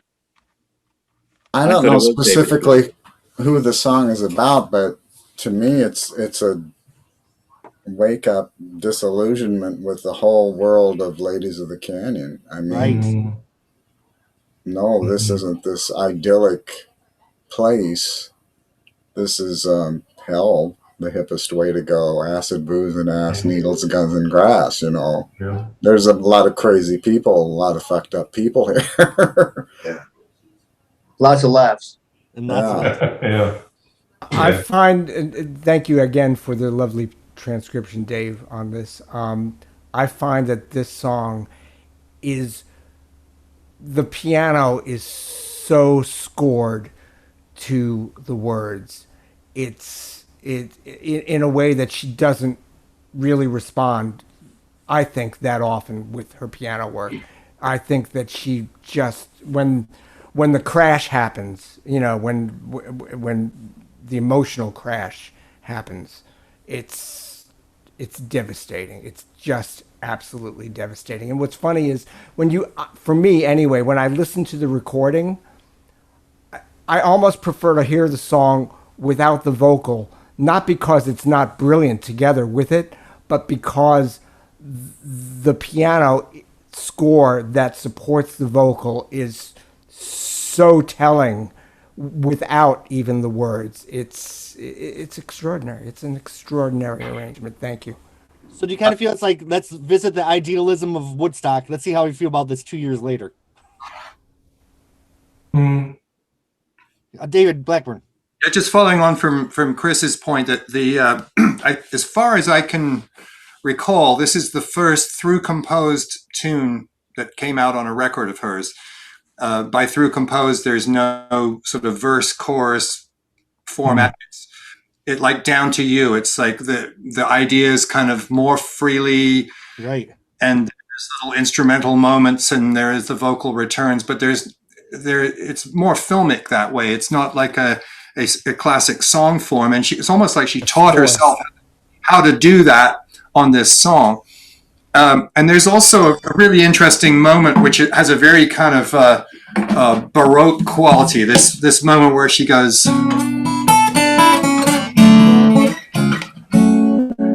Doesn't that sound like Handel or Haydn or something? On the guitar, it sure does. Yeah. I think that's so interesting that she had these little fragments of kind of classical music that she could weave in there, that she could get under her fingers. But also, as I mentioned earlier, that particular kind of Steely Dan-ish sequence, which I'm a chord guy, so I'm always teaching my students about harmony and how the kind of sound of that you can hear, like Josie, right? That became the whole language of Steely Dan, but they got it from her, particularly. And this is the first song, not from her guitar music, but from her piano music. And this is the first song where those chords first appeared. Another thing I love about this song is, as heavy as the lyrics are throughout the whole thing, the last line's almost kind of flippant. Well, there's your song from me. Yeah, it's flippant. What a song. Any other thoughts on the song? Makes you want to know what song she got from him. Yeah. It's funny. I've never thought of it as about to a person. I thought it's addressed to Blue. You know, it's addressed to the state of melancholy. See, I made the mistake. I read Carly Simon's. There's a book about James Taylor's heroin addiction, so I just brought that to the table, and I was probably wrong about it. No, I mean, I'm sure that's part of it. Yeah. But it's all part of it. You know, take your pick. Right, and in the end, it doesn't matter who it's about. It's the beautiful piece of writing. There was a thread on the JMDL about 10 years ago about analyzing the Crown and Anchor Me line. And I forget exactly where it led, but it was absolutely ingenious that it was something. Was it something to do with a coin, a Canadian? No, it's a boat. It's a phrase for I guess coming to port and staying in port. You know, I've been to sea before. Isn't it? Crown and Anchor Me. Chris R. It was about tattoos, and the tattoos that are most common among sailors are crowns and anchors. And, Okay. and that's I mean that I think that's where it came from. Actually, I think Yaffe in his biography talks a little bit about that. It's like, so when sailors come to port, that's what they do. What are you going to do? I'm going to get crowned and anchored. You know? But of course, there's the double They're meaning. like tattoos. Make me your queen and marry. You know, Right. And then they talk about as the drug addiction is that a needle goes under the skin and it fills in the space under the skin with ink or drugs or whatever. I think this is Blue is. I mean, I know I have to defend this because I think there are a lot of people who would find others, but I think Blue is the most perfect song on the album. I think it is another one of those powerful songs because of her use of a metaphor. I don't think anybody alive does a metaphor like Joni Mitchell does, and I don't think. I mean, I that is such a profound metaphor, and for drug addiction, the idea of filling in the space in your skin. Yeah. And that putting I mean, you guys probably, many of you remember or have experience with, Ray Bradbury's The Illustrated Man, where he was all tattoos. Tattoos are intended, in a way, to be a narrative. They tell a story. Mm-hmm. And the story that it tells of Blue is, the sad, incredible, personal story of longing and of total destruction of, the juggernaut of a person who's gone through all these lives and left them all. And I think Blue is the one that she looks finally at the devil, the worst, the awfulest. And she just says, nah, ain't gonna do it. And then recoups, and thank God she recoups because she didn't kill herself and she didn't, do the drug thing like James was probably getting her to do. Right. And I don't know. I can't. Do we think she never had any experience with heroin herself? I have no idea, but I think the song is probably saying, well, I guess, maybe that's even implied by the song, but as a lifestyle, which is James Taylor's story, she said no. And what she said, I'm going to go through the nervous breakdown. And she did, right? She took off the British Columbia, went up there and had her breakdown, but she came through it, and God, and the next one's Pour the Roses, which is another. I mean, Pour the Roses and Blue for me are just like right there side by side. Yeah, and I think the heroin's still around for the next album. Yeah, yeah. You can make a better case about Cold Blue Steel and Sweet Fire being about James Taylor, I think, than you could. That's pretty obvious. Yeah. I'm going to have to hop off of here for a while. I've got to feed my husband. So we may still be here when don't we all? You may be. So bring drinks. I will try to come back on again and see if you are still here when dinner is done. Awesome. So Good to see you, Mark. great to see all of you. Pleasure to meet I you. might be asleep by then, Mark, but yes, nice to see All you. right, Jamie, it's good to see you too. You're hanging in there, Jamie. So, Bob, do we have any covers of Blue? We have a lot of covers of Blue. Blue is number 11 on the all-time list. Really? With 116 covers. The first one, which Mark, who just left, alluded to in our last call, was in 1974 by Paul Horn, who plays the flute. It's an instrumental version, except for Joni provides a scat vocal behind his flute. Really? Wow. Yeah, so it's a very, very interesting recording. And it was the flip side of Chelsea Morning, which he did just by himself. Huh. So he did Chelsea Morning, flip side is Blue, with Joni providing a vocal. It's a pretty amazing recording. And then other high-profile recordings of this song, Sarah McLachlan had a pretty high-profile version. Cat Power, if you like a Cat Power, she had a very cosmic electronic kind of version of it, and Rufus Wainwright. Okay. Rufus. Do we have any thoughts on Blue before we take a little break? And Chris, are you going to play us a song? That's what we did last time. We wound up side one with a piano song. All right. Oh, Chris. I'll try Chris. it. Yes, sir. Does the beginning of Blue, the first three notes, have any resemblance to the beginning of Blue Boy? I couldn't tell you. Okay. I'm not that good. You are, Chris. I know. Hold on. Let's. In my head, I don't think so. Let's consult. I can consult the book of Joel. Yeah. Lady called the Blue Boy. Bum bum bum bum. Oh, after last month, I was singing that it is not at all my favorite song, and I was singing it for days. I felt like in our last discussion, I didn't give Ladies of the Canyon enough love. I think I loved it more than I let on. I loved it more after our discussion than I did before. I woke up the next day, I'm like, I love it more than I let on, so I felt a little guilty.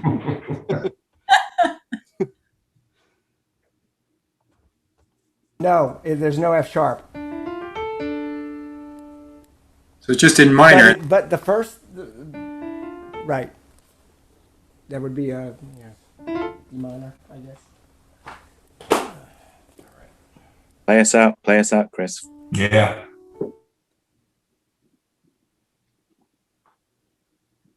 Can you hear it? Can you hear it? Mm-hmm.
Beautiful. Wow. Beautiful. Chris. Very nice, Chris.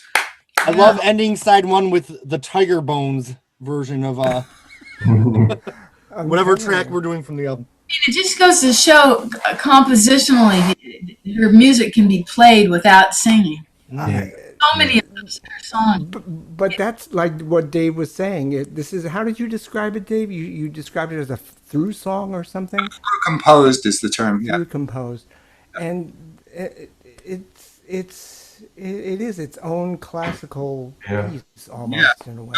Couple its own score. Moments where she uses this this minor 11 chord that she goes on to use in Lesson in Survival, this fresh salmon frying.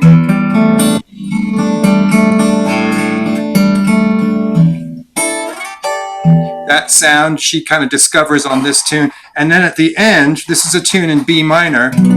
She ends it on B7. B7, right. It's like hanging question mark. Yeah. Hopeful. And Well, it's hopeful. Hopeful, but it's also mysterious, because if you're going to go from minor to major, that's hopeful. But minor to dominant, that's expecting something to follow that never follows. Could I ask a quick question of Dave or Chris or Sue? Or you guys are all wonderful musicians. It's lovely to hear you guys, and I know Sue stuff. I've seen your videos on YouTube and so forth, and it's amazing. She talks often about her chords of inquiry, right?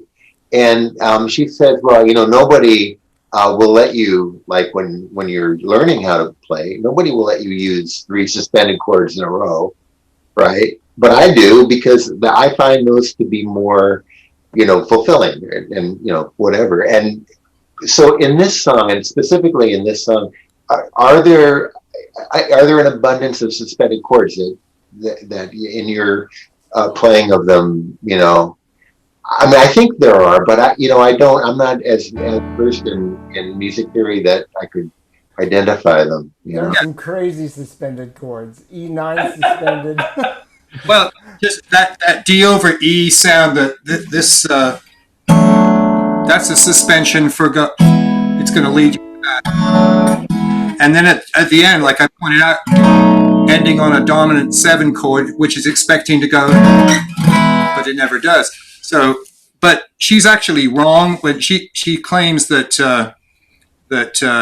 nobody but her went from suspended chord to suspended chord. She obviously had never listened to Maiden Voyage by Herbie Hancock in 1962, because the entire song is suspended chords. But she may know that now, but when she said that, I think she was thinking that she was breaking the rules there, but actually in jazz, that's a pretty normal thing to do. She does have 3 sus chords in a row, though, just for, well, they're not sus chords in a row, but there's an E9 sus to an E minor 11 to an E7 sus. That's, I guess, the biggest run that I see. Evil chords, I have another musical question here. Did I hear the intro to My Old Man at the end of this? From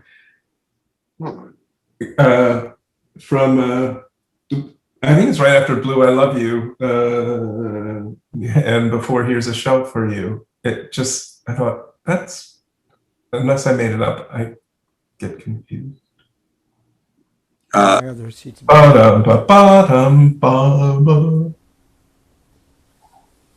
got the chart, Chris? I did, although it's gone away. Hold on, give me a second. I'll find it. Looks like my office.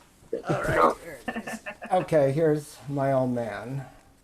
It's the intro to My Old Man, and it's at the end. And that's right. Is it? And where do you hear it in Blue? Right at the end, where after Blue I Love You, it's the instrumental between Blue I Love You and the last little verse. Probably the F sharp minor.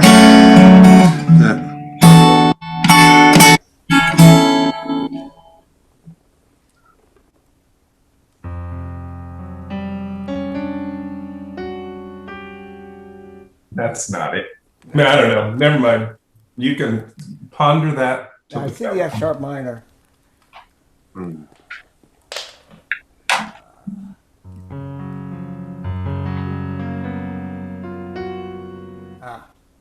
All right. Okay. That. Well,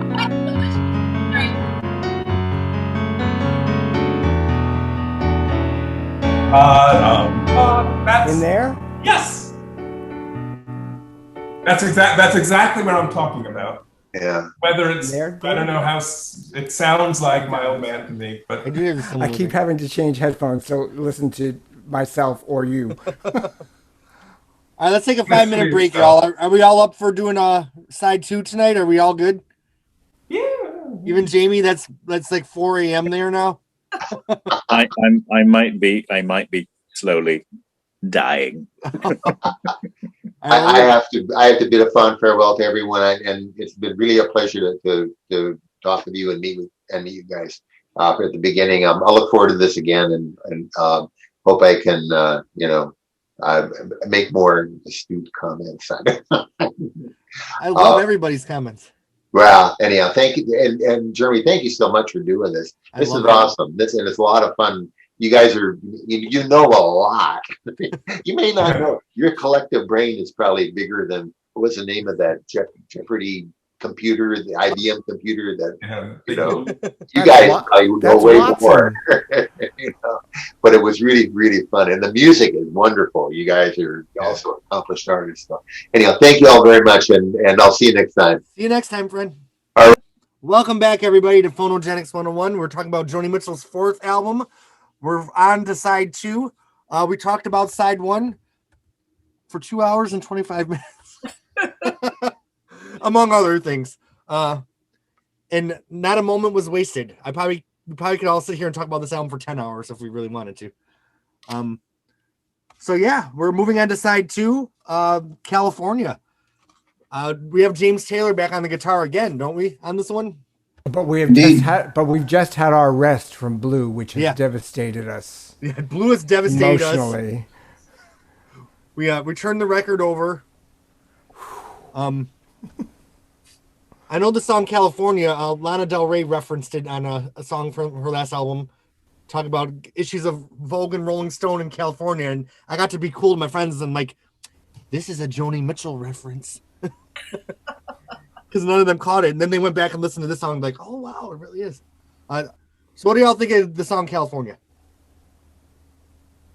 It's a great song. It's an eternal song, right? I mean, any day you wake up, you can think reading the news and it's all bad. They won't give peace a chance to dream some of us had. I mean, that's every day from the time the song is written to today. Today of all days, too. Yeah, one thing we haven't mentioned actually is that Vietnam was raging when this album was being made, and that was the zeitgeist of 50 years ago.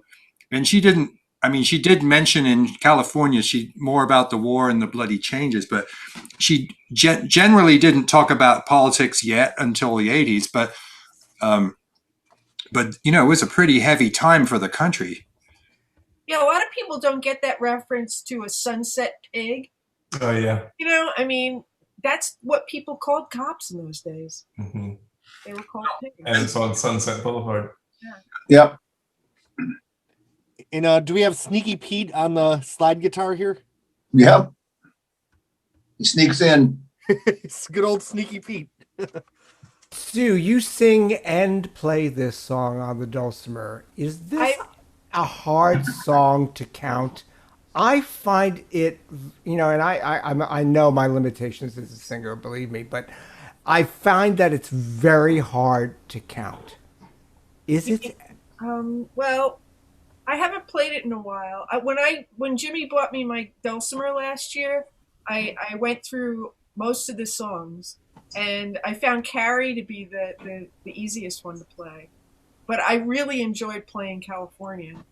I can't really say because I haven't played it in a couple of months, but you know, and are you talking about the lyrics, like singing the lyrics and playing it at the same time? Yes. Yeah, I mean, I feel like there's so many songs like that with Joni that you know, if you don't get the timing of the lyrics, I'm sure Robin can talk about this. Mm-hmm. And with the music, things can fall apart. It's just, I mean, I find that to be really, I practice, I have to memorize all the lyrics to get through playing, and make sure that, you get them on the right beat because, it's part of it all, and I find the dulcimer, I mean, it seems like it's supposed to be an easy instrument to play, but you really have to, there's a different way of holding your hands when you're doing it. And it's not like just fretting a guitar, there's a muted thing that you have to do. And there's, it's syncopated and it's. Who taught her? She taught herself. There was a woman who she worked with who made the dulcimers. Joellen, yeah. But I don't think a lot of dulcimer players were writing songs like this on the dulcimer.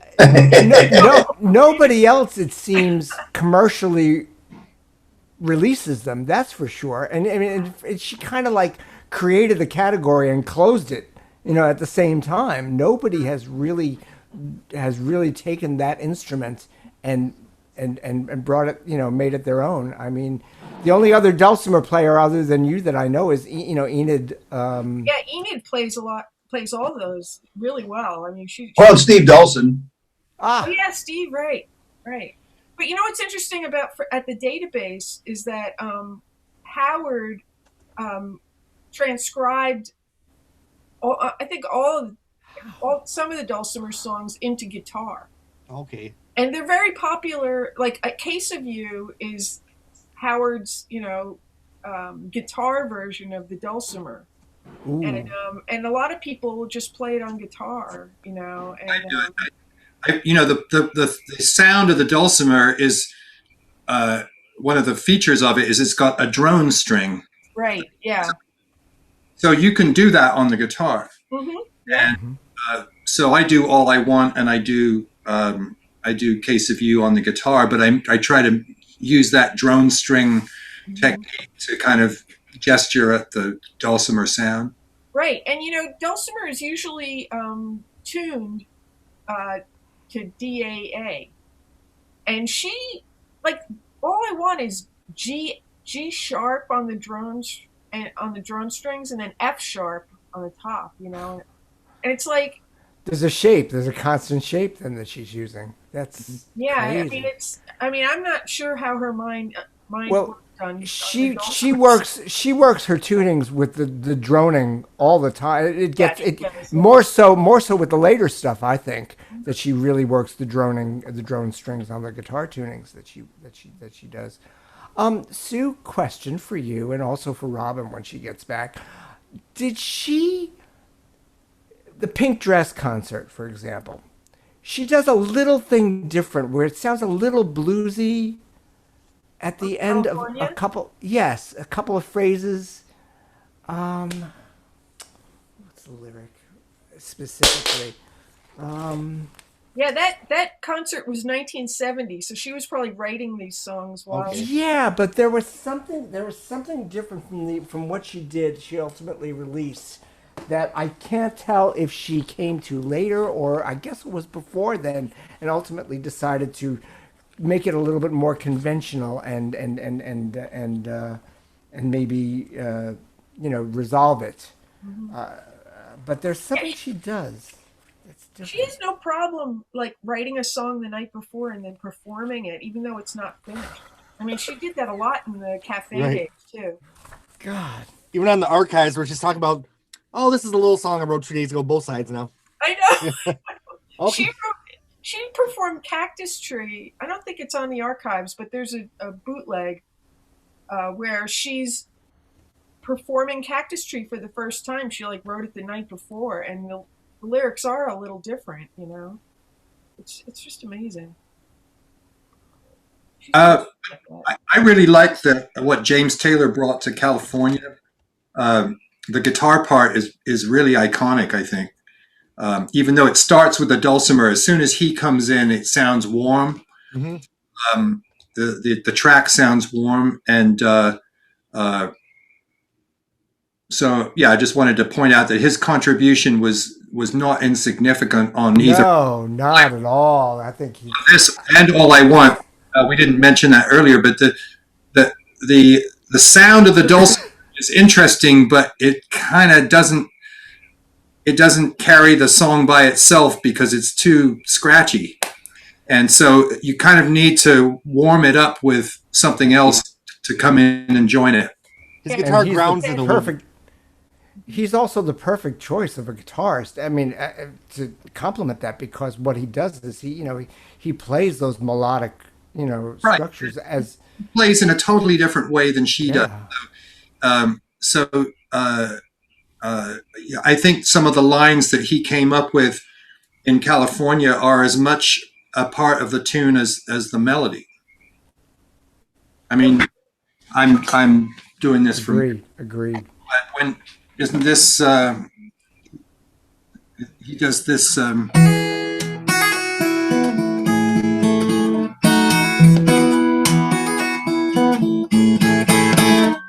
that's a really iconic line. You know? It's his style too. It's right in his style. Mm-hmm. Right. And I always found it interesting, Joni Mitchell never touched the dulcimer again. I mean, she would for the live versions of these songs, but she never wrote on it ever again, did she? No. Never went to Matala. Did she go back to Matala? Right. Right, to write words. Did she paint another Starry Night? Did he ever give her back her camera? Another camera need to go. You guys don't want to hear Fiction, the dulcimer version? That would be great. All right. Well, Bob, how many covers we have of California? Okay, we got 48. It's number 24 on the list, which I was talking about. The Blue has 7 of the top 20. If you look at top 30, every song except for one, which we hadn't gotten to yet, was top 30 of all time. So in her pantheon of recorded songs, it's just incredible. When you think that so much of her wealth came from her publishing, Blue, just in spite of its sales, which were fairly strong, the royalties from the publishing of these songs has just been tremendous for her. Right. Cool. Any thoughts on California before we move on? Oh, I'll say the only high-profile recording is when Wilson Phillips, if you remember Wilson Phillips, the Mamas and the Papas daughters, they did one. I loved Wilson Phillips. I'm not going to lie. Yeah, they had a nice recording of this one. That's why I learned to harmonize in high school, is singing along to "Hold On for One More Day" by Wilson Phillips. All right, this tune did add to the mystique of California too. I grew up in England, and California, we only saw it in cop shows and movies, and it always had this kind of El Dorado aspect to it, of palm trees and wide boulevards and all the stuff that you never see in England, and then songs like this just kind of add to that mystique. Right. Sure enough, when I emigrated here in 1981, it was exactly like, there was no disappointment at all. Especially San Diego. It's exactly like the postcards. It's sunny, it's warm, it's beautiful, so this kind of song was almost like a cultural ambassador for the rest of the world. All right. So we're moving on to This Flight Tonight. Sneaky Pete is back just for about 2 measures. This is one of those songs I loved the first time I heard it. David. I just want to say, if your flaps are going up when your wheels are going down, you're in trouble.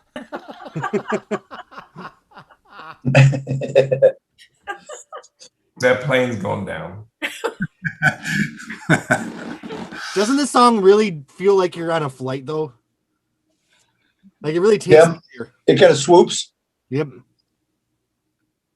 And of course, this song is based on James Taylor was making a film called Two Lane Blacktop, and she went to visit him during the filming of the film. I think Jackson Browne was also in that movie. And she left. She flew off, and she regretted flying away.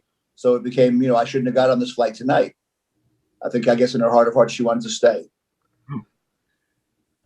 So what is the song on the radio? The Goodbye Baby, Baby Goodbye. What is that? Oh, Everly Brothers. Oh, Song. Everly Brothers. Okay. Is it? I think so, isn't it? Something like that. I can't remember now. It's interesting because Rock my and roll band, though, are they? What? They're not really a rock and roll band, are they? rockabilly. No, they were what rock and roll was in the 50s. Yeah. Yeah.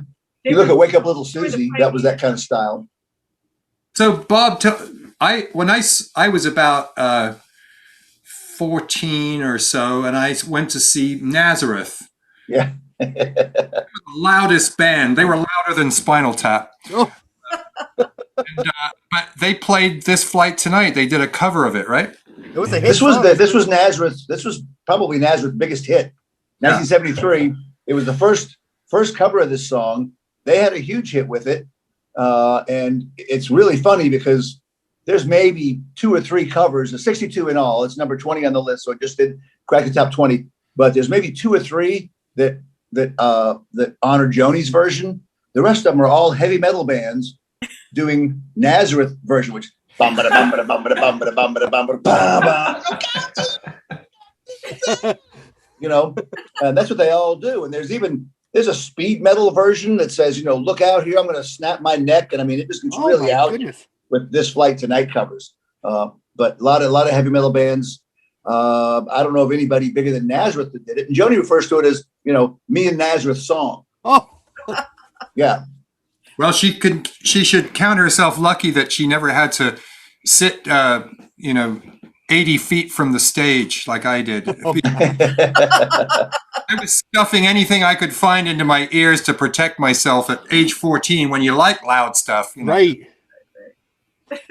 Now, Bob, correct me if I'm wrong, but there was a CD that came out of Canada in the 90s called, I think it was called A Day in the Garden, that was Joni Mitchell Right. covers. Yeah. Wasn't there kind of a trippy version of This Flight Tonight on there? Because I remember. There was, yeah, it was an oddball. That whole CD is full of oddball versions of Canadian artists. Martha and the Muffins and Right. And a bunch of cats. And that was actually the very first Joni tribute album to come out. You know, now there's a bunch of them. Yeah, that was a really, really interesting one. Hissing the Summer Lawns by Funky Bummer and a bunch of Canadian bands that, you know, only a couple of them I've ever heard of, but very few of them were true to the song. They kind of took the song and pretended like they never heard Joni's version. So how are they going to do these songs? It's very different for sure. Yeah. It kind of became a collector's item because it didn't sell very well, you know. And just while I'm on the subject, the funny thing is, back in 2011, Blue was 40 years old, and there were about 7 or 8 tributes to Blue that came out from different artists and bands. Mm-hmm. Okay, we're celebrating the 40th anniversary of Blue, so we're going to do the entire album start to finish. So far, here we are 50 years after Blue, and there hadn't been one release yet to do a 50th anniversary celebration of Blue, which Rolling Stone said last year was the number 3 album of all time. Wow. Dave, did you have your hand up? Oh, I was just saying, Mutts of the Planet was one of those bands 10 years ago that did it. We did Blue and Court and Spark in the same night. And Yeah. correct me if I'm wrong, but wasn't that up on CD Baby? Well, we have 2 CDs out on in release, but we have Hajira Live and we have Safaris to the Heart, which was.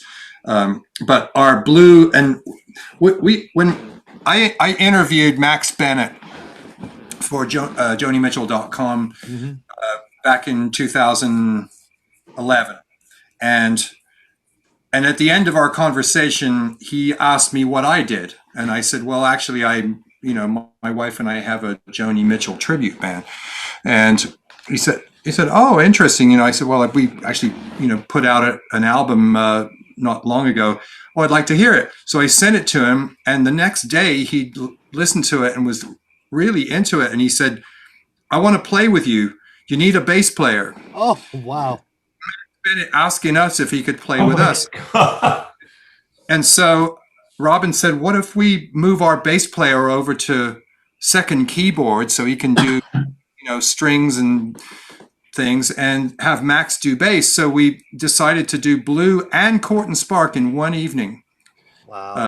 One set 2 and film the whole thing. it was this huge undertaking. We had backup singers and horn and flute player and, 2 keyboards and Max Bennett. And it just came off. It was tons of work, but it came off really well. And Max was just a joy to play with. And the best memories of his huge career, going back to 1949, were of playing and touring with Joni. Wow. He said when, he was used to rowdy audiences, but when LA Express would open for Joni, and as soon as Joni came on to do her set, the whole place went whisper quiet. They were just hanging on any utterance out of her mouth, and the band had never seen such respect before for musicians, because she just commanded the whole room by simply walking on stage. And she treated everybody really well, treated the band. This is a typical sideman. He said, "Oh yeah, we got to eat really well and stay in really good rooms and fly first class."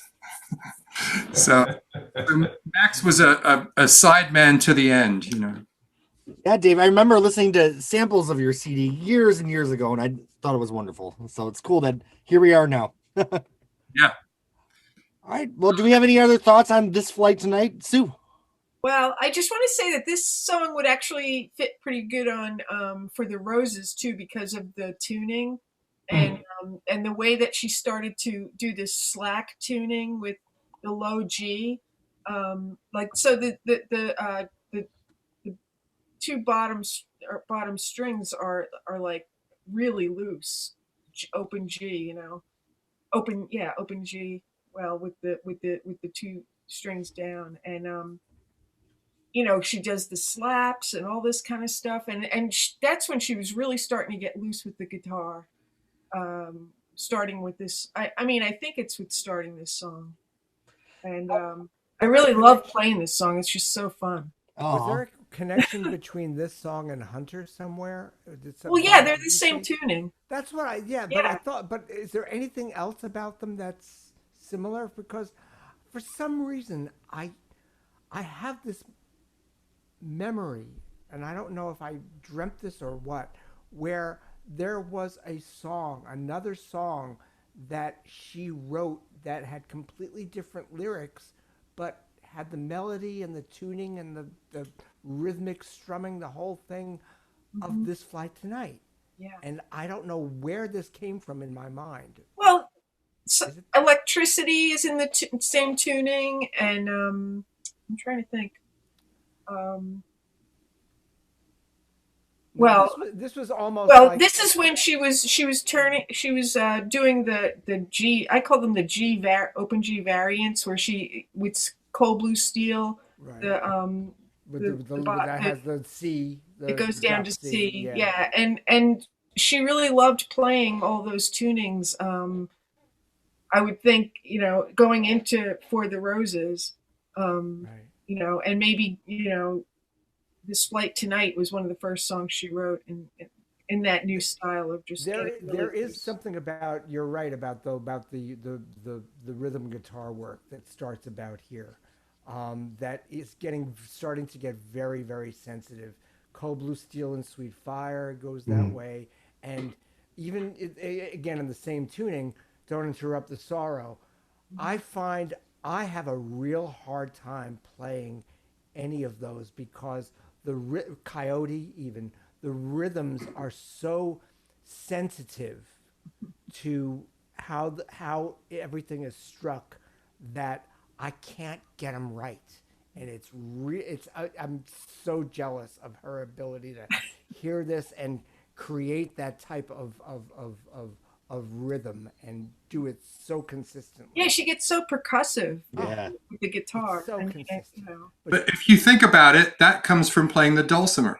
Yeah, right. Yeah.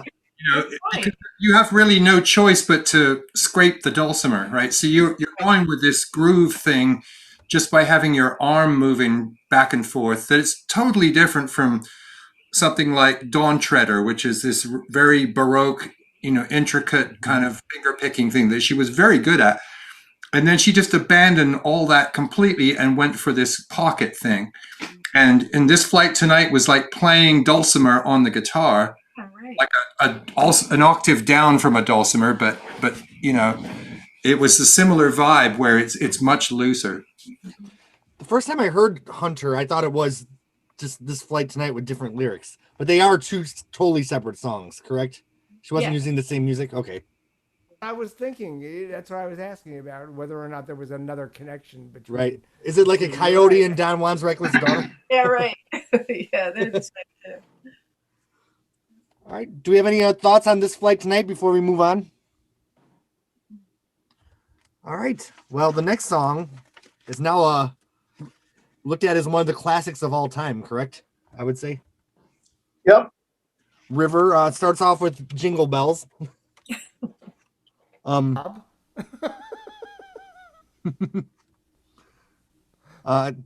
song that they play a lot during Christmas, but it's a really sad song. So, who wants to jump in and start talking about River? It's a great song. When I talked about Little Green, making me cry later, River made me cry early on. Yeah. When you think about the words, and I think one of the reasons this song has been done so many times is that it's not really about Christmas, but it is about the ending of a relationship. And that's something that all of us can relate to. Yeah. There's nothing unique at all to Joni. Okay, well, I can't sing that because I made my baby cry. I made my baby say goodbye, and so it's a universal theme. It's a beautiful melody. It's melancholy. It's, with both sides now, it's almost a damn near perfect song. The thing about River and A Case of You is I've hosted open mics since the 90s up till now. I still host an open mic. I do it online. I've just heard so many bad open mic versions of both these songs that just tainted a little bit for me. So I want to go back in time when it was just me and Joni in these songs. Because I've heard a lot. These are kind of like the two songs that the casual fans. Oh, I love Joni. I'm going to play River. So I'm like a conformist to non-conformity a little bit. I'm like, let's talk about Ethiopia. Then we can be friends. But A Case of You and River deserve the recognition in their place in history. They're wonderful songs. So I want to get back to that place where I loved them like I did when it was just me and the song. You can't blame the artist for bad covers subsequently. Yeah, that's absolutely. River is one of the easiest songs. Yes, there's that. In her canon. What I do love about River is I find that there's a real it paints again, she does it very well, but it sort of draws a pastiche that is extremely vivid for me. About just the hubbub of getting together for Christmas and changes in just daily life and moving through it that you notice seasonally.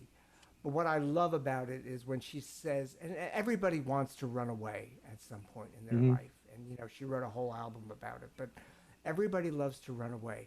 But there's something about the idea of skating away on ice because there's no resistance. There's just motion and it's unimpeded and just free.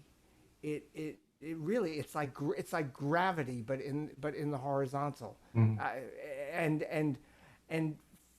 that one little bit of the idea of taking skating and making it an emotional means of defense is so compelling for me. What's amazing about it too is that she wants to skate away, but then she has to face her own faults. I'm so selfish and I'm sad. I'm so hard to handle. I think that's what she wants to run away with, but then she faces it. And that's an incredible part of the song too. Right, there's a lot of self-awareness there. True. Yeah, absolutely. Yeah. The whole first verse is simply setting a scene of the time of year and her homesickness for Canada. right? She's in LA. It's hot. It's Christmas time and it's 85 degrees. And she's missing cold weather in Canada where the lakes are frozen and you can skate on them. And so the whole first verse is a homesickness verse.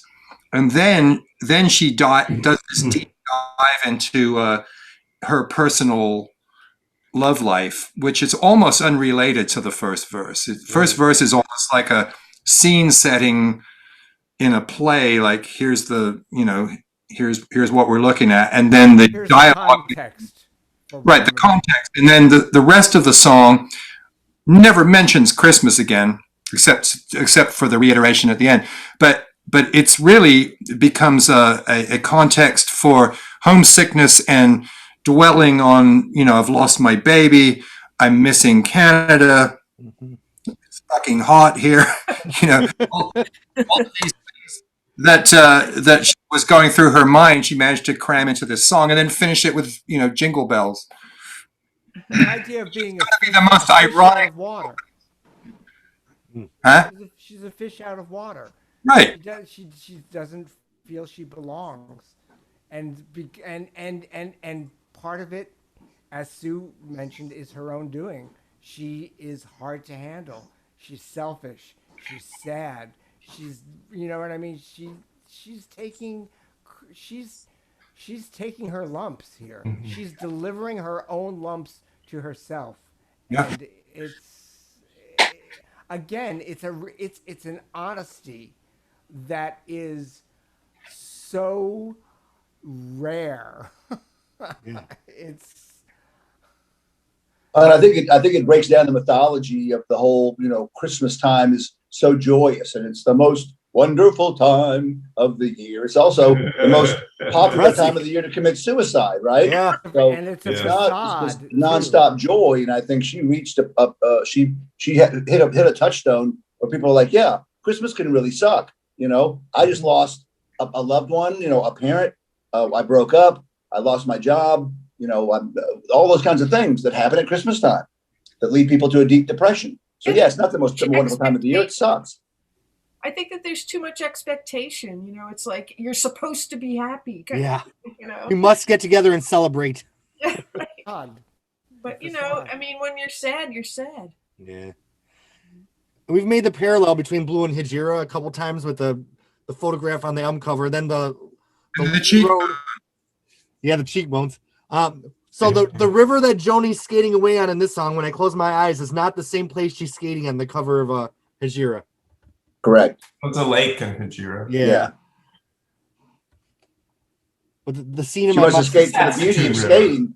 On Hejira, she wants to skate for the beauty of skating. On River, she wants to skate as a way to escape. Yeah. Mm-hmm. I really appreciate, Dave, your comment about with the return to Canada, and you kind of hear that more on this album than I think on previous albums. Right.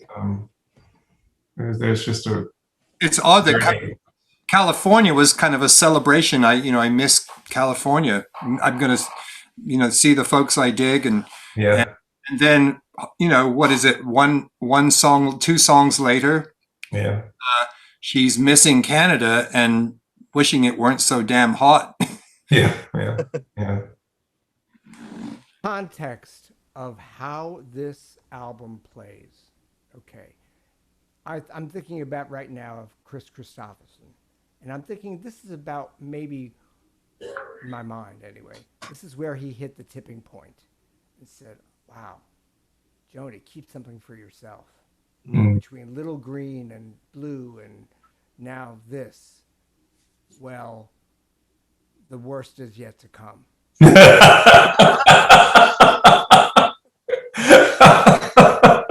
mean, this is when just imagine, again, put yourself back to the first time you listened through this and you're like, sort of like beginning, it's starting to, get its way into your brain, and I'm thinking, wow, where has this taken me, and how have I gotten here? And it's an extraordinary event right now. And now 50 years later, we're thinking, oh, River, You know, how many times have we heard River? We hear it every Christmas, and Right. you know, we've grown such contempt for it. But at one point, there was a naivety again that we allowed we exposed ourselves to, that it took root within us, Right. and then we're gonna move on. But you know what we're heading for, guys.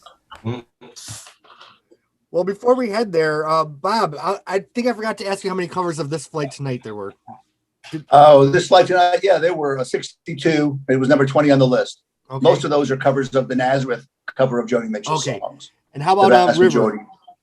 River is a crazy animal. When I started this project in 2000, River was certainly semi-popular. I don't think it was even top 20. And then in the last 10 years, it's just taken off like a rocket. It's number 787 covers. It's number 2 by a wide margin on the list of all of covered songs. For the longest time, it was Both Sides Now, number 1, Big Yellow Taxi, number 2. And I didn't really see much of that changing.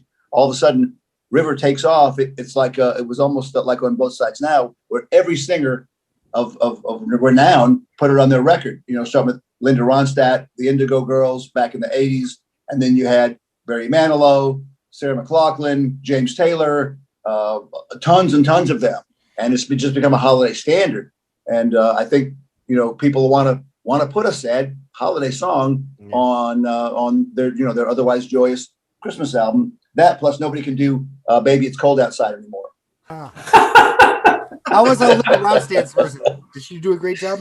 She did a great job. Of course, yeah, her voice is gorgeous. Yeah, I love Linda. And she was way ahead of the curve on Celebrity doing a cover of this. The first one was 1973, Dave Van Ronk, who I'm not a fan of, but, you know, give him props for getting the first one out there.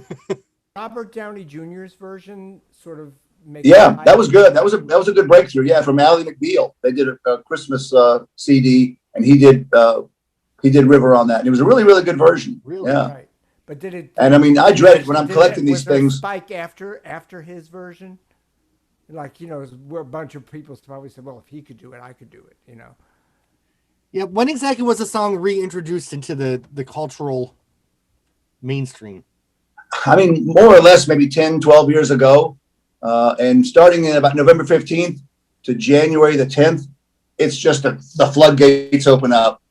And everybody that you know, and even lots of artists you don't know, they put it out. And some get kind of creative. Now, there's some folks that, you know, James Taylor starts off with the Old King Wenceslas instead of Jingle Bells. Oh. Other singers start off with Joy to the World and other Christmas songs to kick it off instead of Jingle Bells, which I love because, you know, I just hate when I'm listening to these things off the record and you hear clink, clink, clink, clink, clink, clink. I'm like, oh, Christ, give me a break. You know, bring something new to it. But it's an emotional song. So if you're a singer, you want to sing this song because you can really, if you really feel the words, you can really emote with this song. So Mariah Carey is not the only queen of Christmas. She has a little competition here. Yeah. I also think that Joni left a lot of room in this particular song in terms of singers being able to adapt it to themselves. I don't know. I mean, I don't think that was her intent when she wrote it, but I think that there is opportunity for singers. They don't have to be slavish to how Joni phrases her things. They can take different pieces of it and simplify it where they need to. I don't know. Singers, you tell me. Am I reading that wrong? I think it is much easier to get into this song than like the Jungle Line. There's a few tunes like Woodstock and River that are pretty malleable. I think that's what you're saying, right, Chris? We kind of did when we did the Blue concert, we did kind of inspired by Herbie's version, but it's more of a jazz version, and it worked for me. I enjoyed that. But going back to the version on Blue, just talking about the piano part for a second, it's pretty elementary compared to the song Blue or the intro to Last Time I Saw Richard. Like she was just finding her feet as a piano player on a couple of songs, but not this one. You know, the kind of sophistication that you would see on the next album, like Banquet and Lesson in Survival and so on, Judgment of the Moon and Stars. I mean, it was just stratospheric, the improvement in her piano chops. But there are glimpses of it on Blue, like we've talked about the song Blue, and but River is a pedestrian piano piece, which of course is very attractive to doing covers when you can barely, you're hanging on, you got 4 chords and you can play River. So. All right. Well, do we have any other thoughts on River before we move on? All right. Well, very similar to River, another song that is continually in the cultural conversation is A Case of You, which all right, David, start this conversation. No, I can't. Okay. It's just wow. I do remember Prince's cover version of this. This is one of those songs. There's a lot of cover versions, but I just always go back to Joni's version.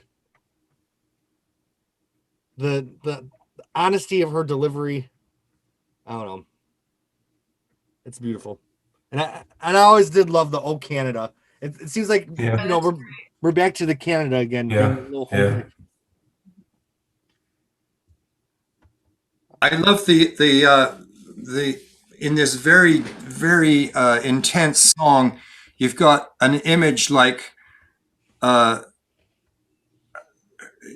drawing a map of Canada on the back of a cartoon coaster. I mean, it's so what's the word? I think pathetic is the word. It's so kind of not grandiose, you know. I'm in the bar drawing a map of Canada on a coaster, and you can come find me when you're ready. It's this wonderful kind of standoff. If you want me, I'll be in the bar, of course, is the great line, but it's a fabulous kind of standoff, and she's not like breaking off the relationship. It's just, okay, well, and that wonderful put down in the opening line, I'm as constant as the northern star. Well, constant, where's that at? It's just this fabulous kind of ironic exchange that she's already getting into this kind of one act play thing that you'd really see a lot of in Hissing of Summer Lawns, where you've got characters exchanging dialogue. Mm-hmm. Mm-hmm. Mm-hmm. Chris, we can't hear you. Your mic's off, Chris. Wasn't. You just have to get near your mic. Or maybe turn it up just a tad. Okay, I can hear you now. It was cutting. Better. Yes. Yes. All right. She's empowered here. I mean, it's 1971. I mean, this is even, I think, before even, Helen Reddy, sang the theme song. But she's off in a bar brooding by herself. And again, with a stalemate, laying a challenge to her lover to here's my line in the sand. Mm-hmm. I mean, this is so. If I was a woman of her age listening to that, I would have the equivalent of "You Go Girl" would have been out of my mouth.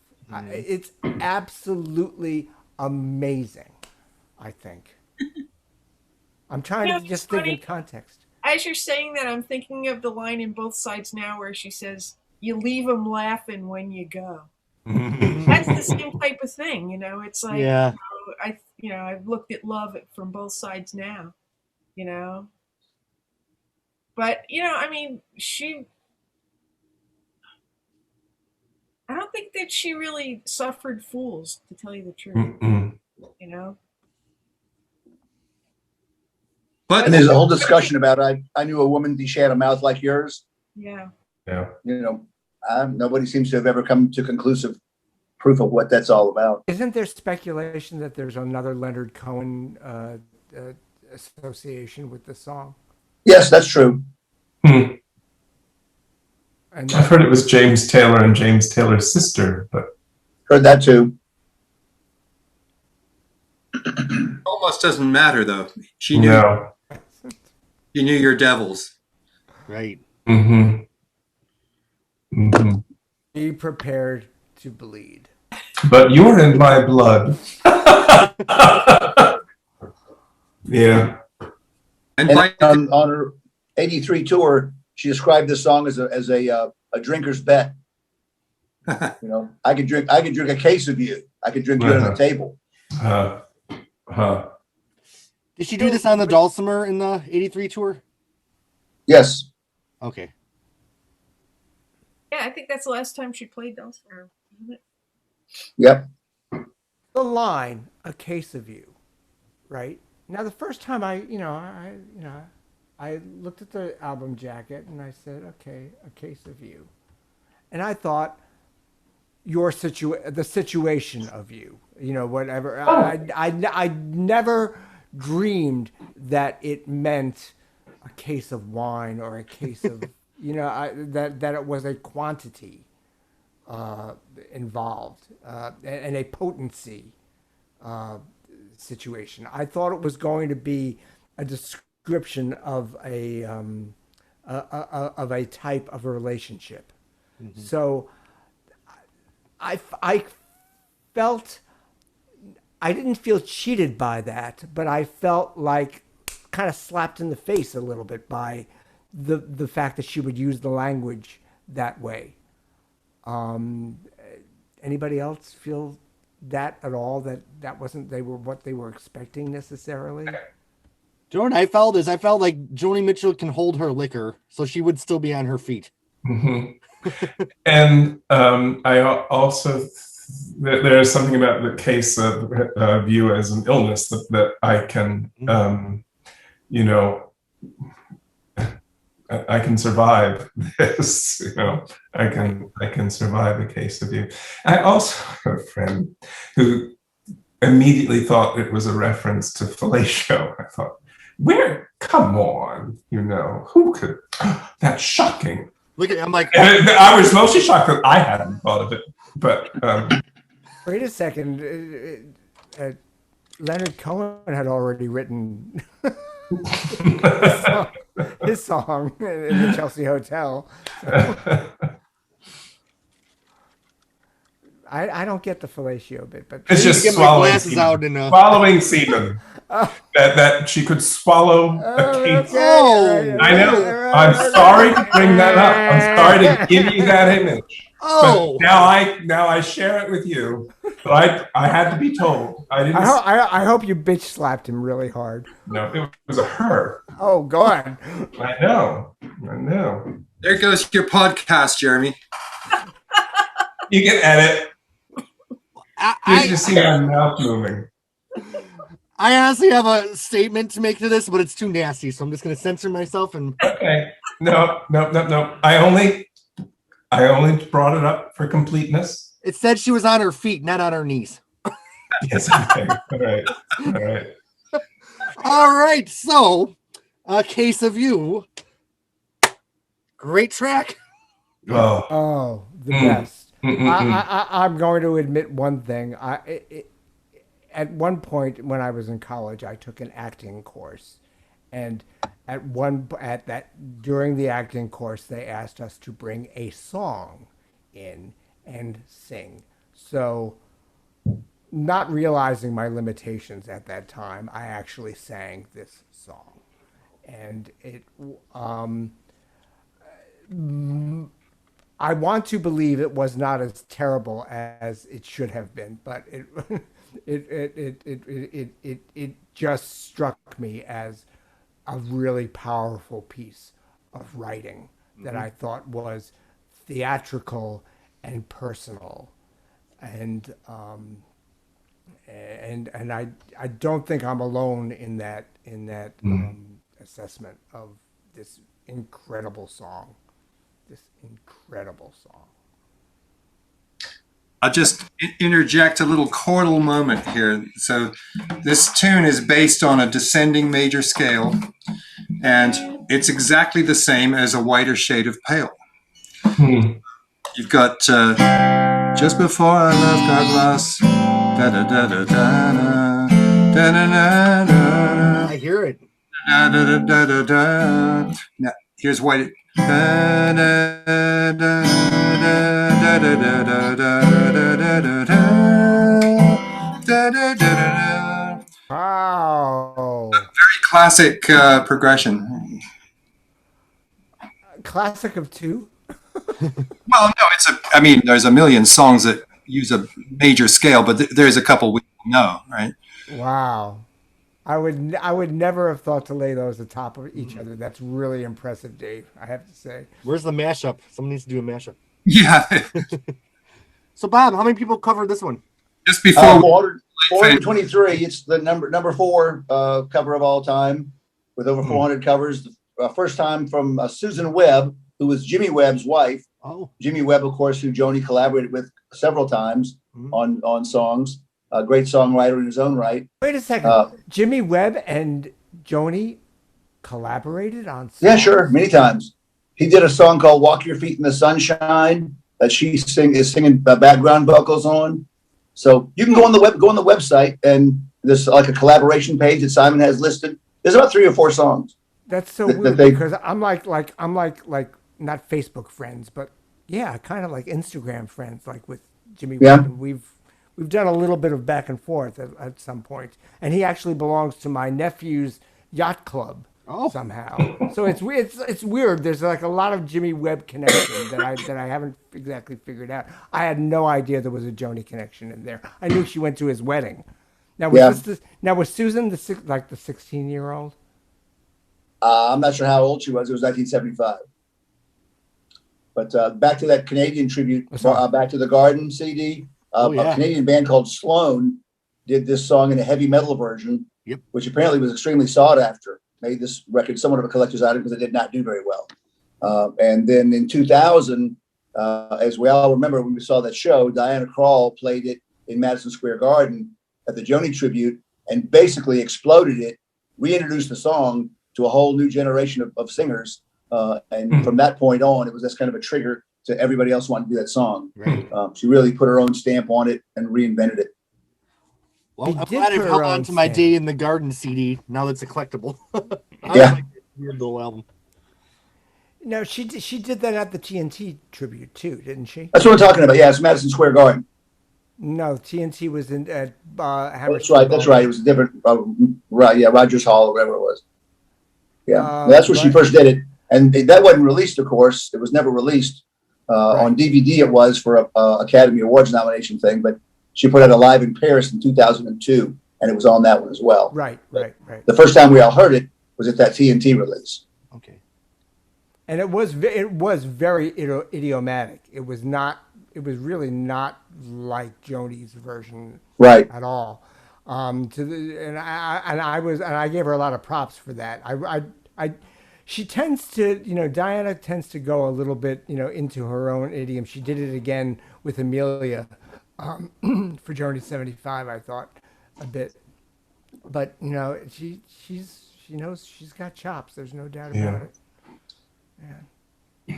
All right. Well, do we have any thoughts on A Case of You? I feel like this is one of those songs we really probably could talk about it for 2 more hours if we wanted to. My favorite lyric is, "I'm a lonely painter. I live in a box of paints. And I'm frightened by the devil, and I want you to know you ain't afraid." Okay. Sue, question for you. As a singer, do you think she should stop at ain't? Yes. Because it rhymes with paint and not add afraid. Dave says yes. I think I agree with Dave.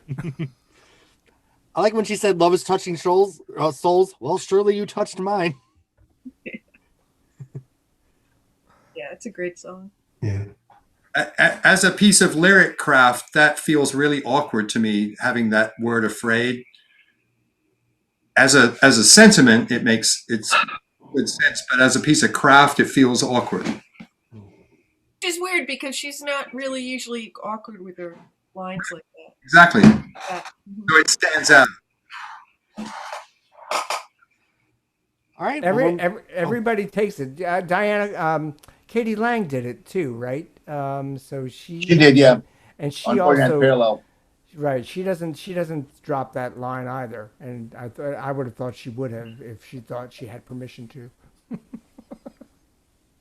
And the thing is, afraid is implied when we say drawn to those ones. We know it's ain't afraid is what's implied. So it's really not even necessary to make the point. Right. So Joni basically sucks. Yeah. Yeah. That nullifies anything then. 4.9 stars on Amazon. Rotten Tomatoes, the music version. I can't imagine my life without this song. That's all. I have thought of this song. About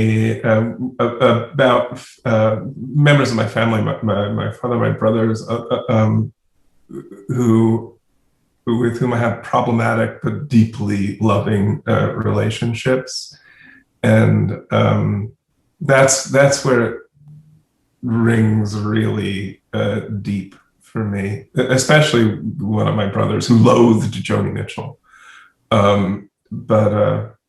but just thought, you are in my blood, and oops, and then we got to deal with that one. Yeah. All right. Well, we have one song left on our 4-hour discussion of Blue. The last time I saw Richard, which was about her ex-husband Chuck Mitchell, correct? Wrong. Wrong. Okay, so it's it was about Patrick Sky. Oh, okay. Yeah, he was a singer-songwriter, contemporary of hers. Who is Patrick Everyone assumes Sky? it was about Chuck Mitchell, but it wasn't. Okay. Who is Patrick Sky. Who's Patrick Sky, and how did she know him, and where did she know him? I mean, he was on the same circuit she was. If you look at the Let's Sing Out, now I've seen the complete tapes of those shows. There was one of those episodes of Let's Sing Out where Patrick Sky is sitting next to her and, playing his songs. So they definitely knew each other. I'm not sure what the origin of this song was, why she wrote it about him, but it's pretty definitive that this song is about Patrick Scott. Okay. You go, Bob. I know what I know. If I don't know, I don't know. And I'm glad I love this song more than A Case of You. This is my favorite. This is like one of my just all-time favo songs. I love the Only a Dark Cocoon Before I Get My Gorgeous Wings. After going through a period of deep mourning for like many years after a horrible period of my life, I was like 3 years depressed, and I found myself coming out of it and thinking, don't I get gorgeous wings? I'm supposed to have gorgeous wings. And in fact, I live in the same place that I did before I entered this dark cocoon, and my clothes are the same, where are my gorgeous wings? God damn it.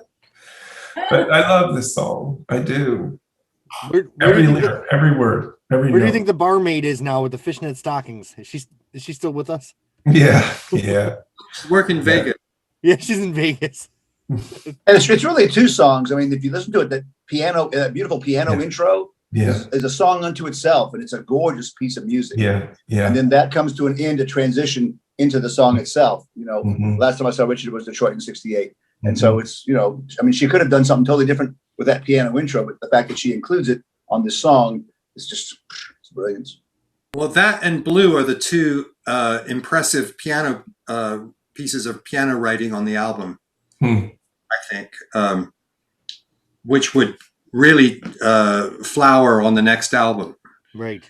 But I wrote out the intro of, I wrote out last time I saw Richard not too long ago because we wanted to perform it. But the key is just brutally high, even for Joni back then. And so she dropped the key of 3 half steps for the version. Catalog. Oh my God. No, for the version on Miles of Isles. Oh. So it's in G on Blue, and it's in E on Miles of Isles, which is 3 years later. What is it on Travelog then? Oh my God, it's so low. But she must have thought, well, this fits under my fingers really nicely. Oh, now I have to sing it. You know, but she had the pipes back then that she could do that, but it's just ridiculously high key for the vocal. So what we ended up doing was Barnaby playing the intro as on Blue and then modulated into E so that Robin could sing it in the Miles of Isles key. All right, well done. But yeah, that might be a discussion in itself about Joni and her keys. Like the helium voice thing might not have been her preference. It might be that those were the keys she was good at playing in. Well, I think she said once that she could sing high, but she considered herself more like an alto or something. Mm-hmm. Have you heard that? Anybody heard that? Because she could sing low. Yeah. Early on. Even on the first album. Oh yeah. Yep. I thought that was way lower than Clouds. Well, Michael McDonald was once asked, well, why do you sing so high? And he said, well, I'm only a good piano player in certain keys. Wow. You know, in other words, I can sing in anything, but I prefer to play the piano in this key. And it could have been something like that for her too, when she's playing the piano, that these were her good piano keys and she just would sing accordingly. Once she had LA Express behind her, she didn't need to worry about it. Right. I'm embarrassed to say that this again is yet the second piece that I used in that acting class. Oh. Only this time I didn't sing it, thank God. It was worse.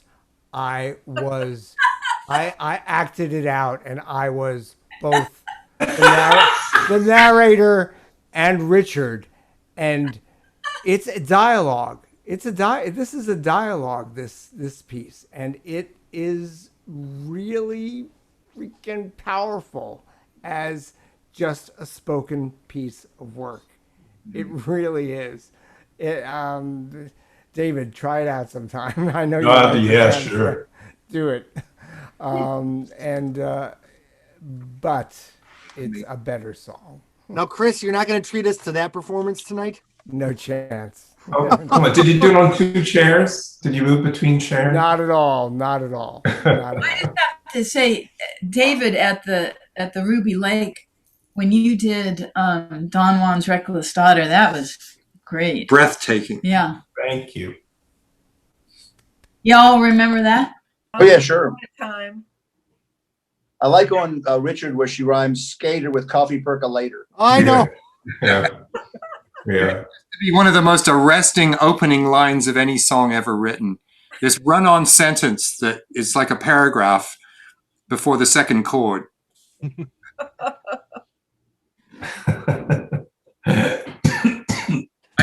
I turned on one of my students, Joni. I tried to. This is obviously our job in life, and so I this songwriter student who's about 20, and he's a good songwriter, and he'd never heard of Joni Mitchell. And he heard of her, but he never really listened to her. So I said, okay, your assignment this week is to listen to Court and Spark 3 times carefully and be prepared to talk about it. And I get a message during the week and he's saying, God, I really love this. It's really good. And so his lesson came around and I said, okay, well, let's talk about it. And I was expecting him to continue the effusive thing. He said, well, only problem is she's really wordy. And I really miss, there's no space. And I really value space in songs. I'm going, well, you're absolutely right. And you're not the first person to point that out. And last time I saw Richard has got to be the crowning example of that. Was it Meryl Streep who said, or was it Brandy Carlisle who said that she just was amazed at how many words Joni was able to fit into a line of melody, and still not make them feel crowded. I enjoy her wordiness personally. I love it. That's one of the challenges of her music is the timing and the rhythm, and it has to work. Mhm. You know, like on Coyote or some of these, I mean, you just lose the groove, but she seems to be able to pull it off, you know? And that's one of the harder things about learning her songs. Yeah. Aside from the memorizing the lyrics, it's just how do you get it to groove? And Dave, he's a drummer too, so he emphasizes, the timing of things. So. Here in Tampa, this band Have Gun Will Travel did an event where, with all these local musicians, they remade the last waltz and did every song. And my friend Shay, who is not a Joni Mitchell fan at all, was asked to play Joni Mitchell and do Coyote. And she really, not being a Joni Mitchell fan, really struggled with that song. Mhm. And she said she never wants to hear any Joni Mitchell ever again. I said, no, don't give up on us. I can feel it though, I mean, I always when I think about people who really try to cover her songs, I think of going to Joni's Jazz and how Amy, what's her name? Jeez, I'm forgetting her last name. Oh yeah. She did Free Man in Paris. In Paris, and just lost it. I know. It was sad. I mean, I felt so bad for her. Some of her songs sound easier than they are, but Help Me. I mean, Oh, Help Me's hard. different time signatures, but you can really mess that up. Sure. Yeah.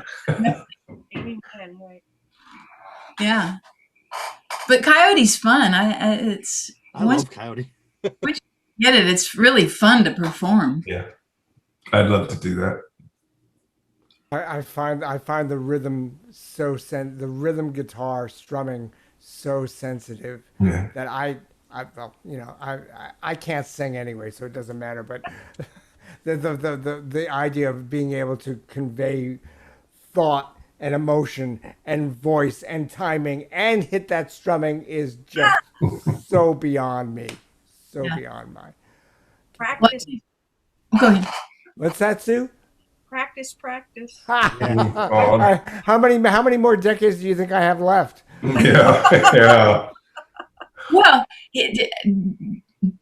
doing Joni's music is a real education in every aspect of music. Right. In rhythm and melody and chords, and I mean, she's like the complete lesson.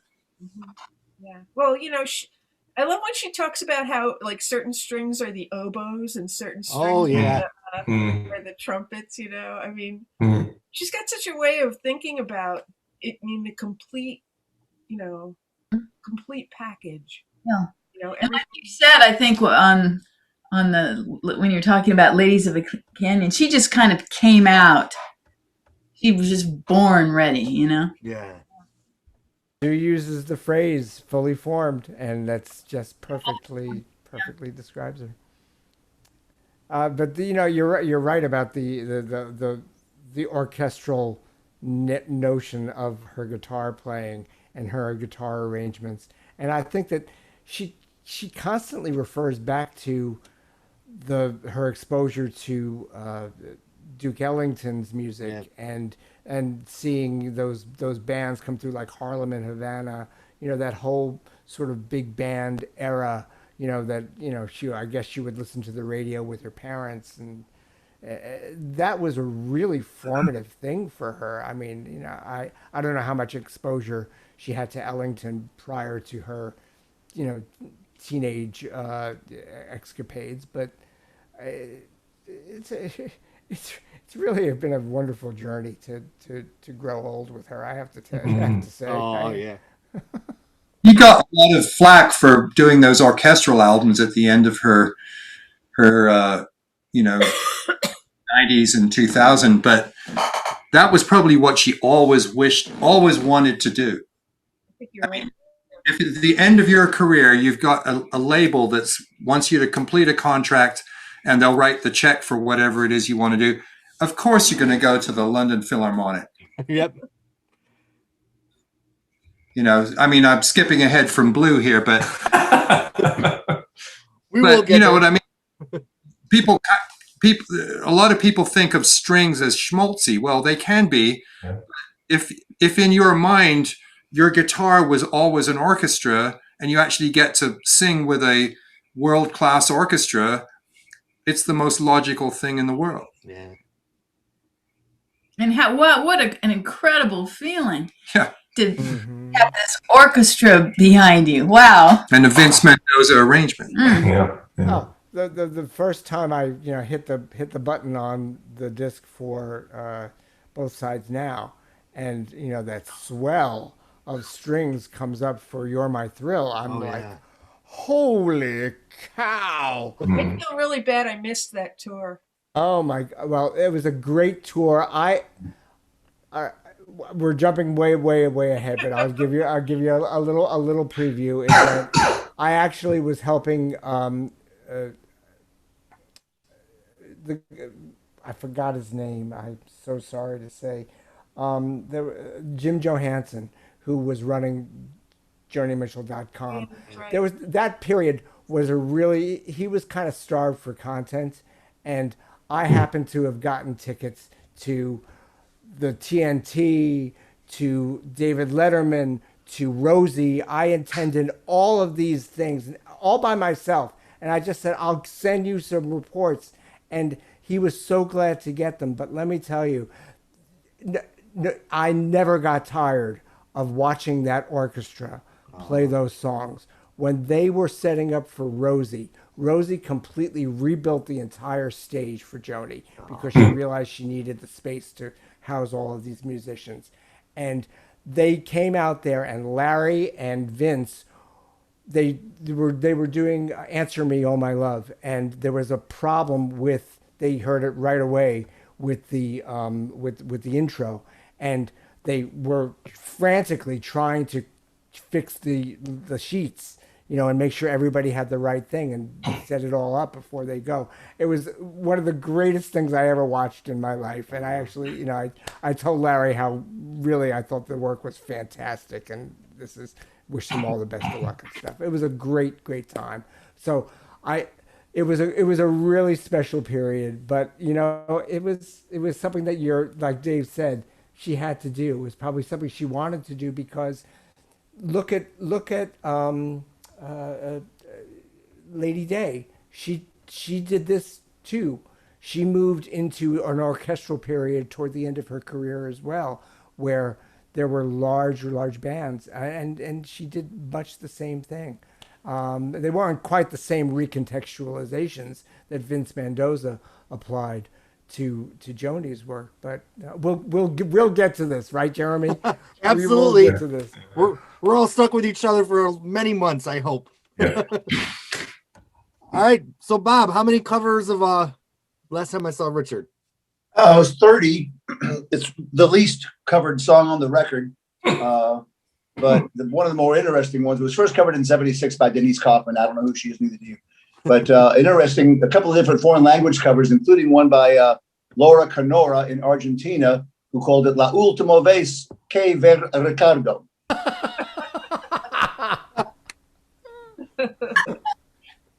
So, and there's another I forget the name of the group, but it's a three women, and they do the entire song in 3-part harmony. Oh, that's Oh, wow. Yeah, pretty fascinating.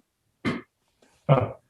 now there's something I do on my other podcast because I'm also going through Prince, Madonna, and Stevie Nicks with a different groups of people. I end with everyone ranking the album on a scale of 1 to 10. And Sue, we haven't done that yet, have we? With the Joni ones? I think so, yeah. All right, it's time to bring it over to Joni. So let's go around the circle. I have a feeling that it's going to get a pretty high rating from everybody. But let's start with Chris. Blue, scale of 1 to 10. 3? 3. Sue. So you're saying as far as 10's the highest. 10's the highest, just as Blue as an album? Yeah. Oh, I thought we were ranking. Yeah. Oh, No, how many points out of 10 does Blue get? Yeah. Oh. So Chris doesn't like the record. He says 3 out of 10. Yeah, 3 stars. Okay. yeah. Did I do good as a host? 'Cause I'm Whose like, mistake okay. was this? I'm like, okay, Sue, how about No. Come on, I gotta give it a 10. so 8? Blue. Chris, I'm doing an 8. an 8. How about David Phillips? 10. Dave and Robin, Me personally, 7. 7. I'd say 9. How about you, Bob?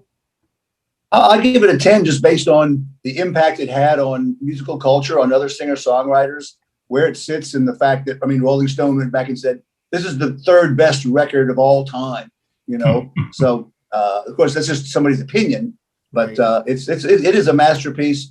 The opening, the sequencing, the disparity in tone, where she goes from piano to guitars to dulcimers. It's almost Sneaky Pete. yeah. You know, she goes around the world, you know, back to California and in Greece. And even if you don't know all the stories behind the songs are just amazing. I'm changing it to 10. I'm giving it 10.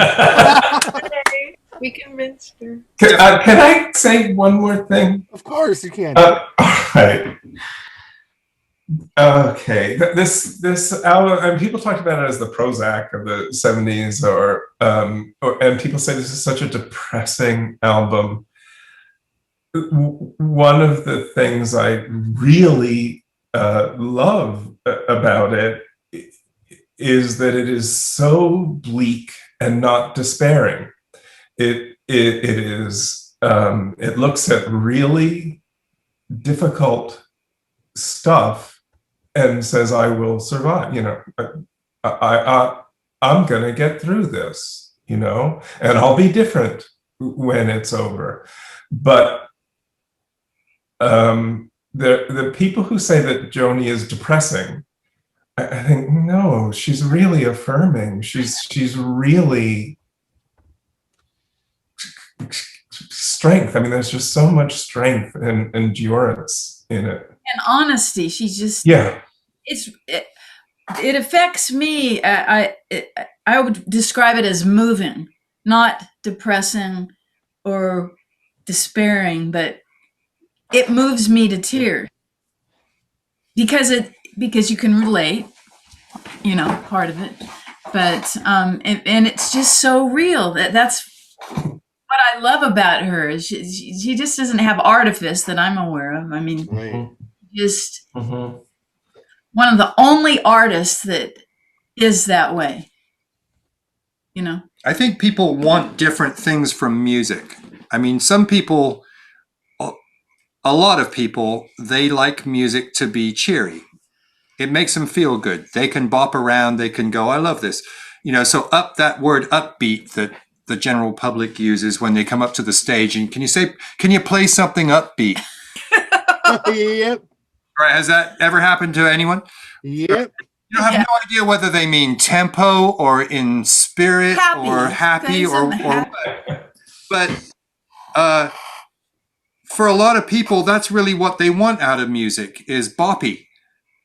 And Joni Mitchell is not that. No. And so it's really listening music. And so if you're the kind of person that is looking for depth and lasting rewards from repeated listening, she's your perfect artist.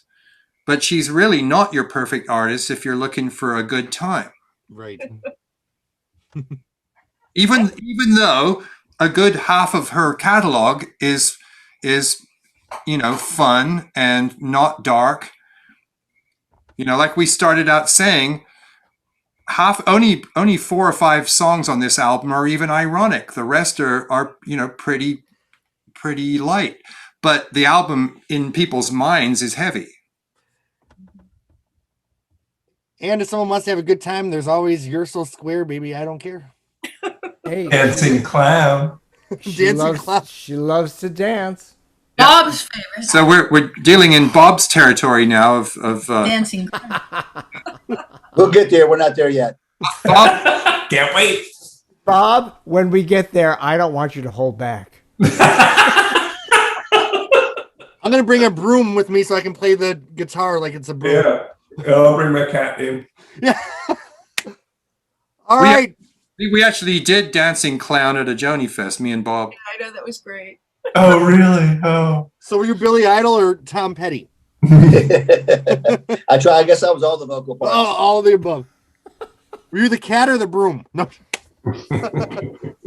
All right. Well, before we wrap up tonight, we're gonna get treated from a performance from Sue, correct? Yeah. Yeah, I've been practicing all week, All right. and I have to say I'm getting a little weary. So don't be mad if I mess up a little bit. We would never be mad. And Dave and Robin, I hope you all would treat us to performance one day, also, if you're ever willing. Sure. Tonight or? Sure, why not? If you want to. I have 15 minutes till my Zoom meeting cuts off, so we have time for 2 songs. All right. I don't want to insult anybody, but I'm going to sign off. It's about midnight tonight. I got a big day tomorrow, so I really enjoyed it. Thanks for letting me be a part of Yeah, it. we'll see you next month. Enjoy the rest of your tour, Bob. Thanks. It's heavy duty stuff. makes yeah. Good night. Good night. You know, if you can hear this. Yeah. Sounds great. Wait, let me start.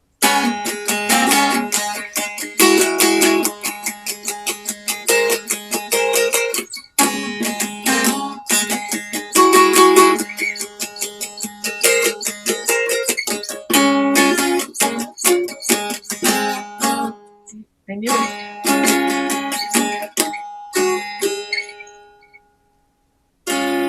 Okay, I'm just going to start here because that one didn't go well. I am on a lonely road and I am traveling, looking for something. What can it be?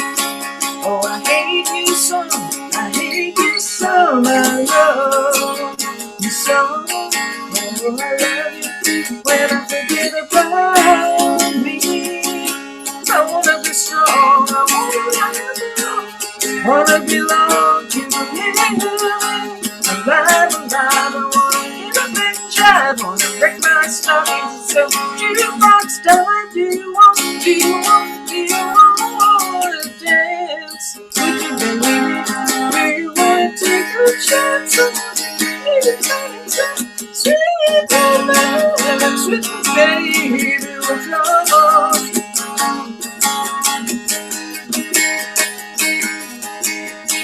Oh, I really want our love to do is to bring out the best in me and in you. Oh, I really want our love to do is to bring out the best in me and in you. I wanna talk to you, I wanna share too. I renew you. Applause, my hands on coats when I think of kisses, my promises. Do you see how you hurt me, baby? So I hurt you too. So blue.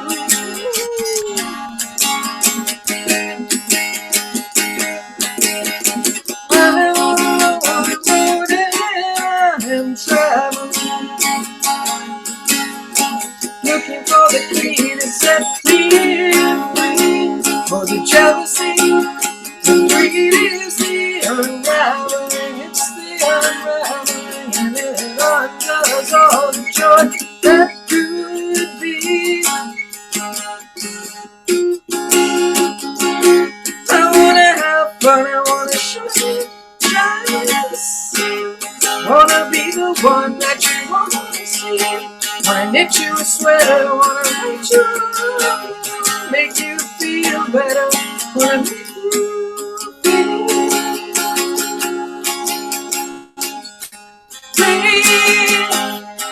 free. Ooh.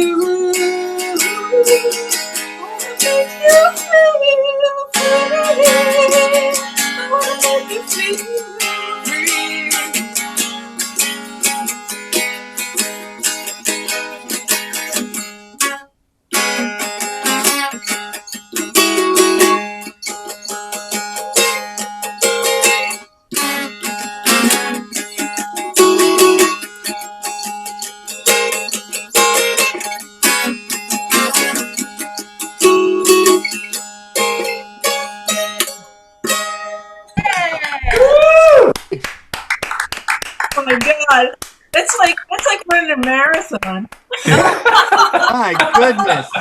Great job, Sue. It sounded great. Oh, Thank you. and for anyone watching, please to put into context, we did start this at 8 p.m. and we're nearing midnight now. So, Sue, It was really fun. All right, I gotta get out of here. all right. We'll see you in next month. Yep. Night, Hi, Dave. David. See y'all. Dave and Robin are going to close us out tonight with Woohoo! You know what? We'll end with Little Green. okay. Hey. And I just want to thank you all so much. This is just so much fun. It is fun. Oh, Thanks for putting it on too. You do a I great can't wait for job. next month. Oh boy. I do a lot of Joni's stuff in standard tuning, so if my shapes look weird to Sue, that's why. I'm used to it by now.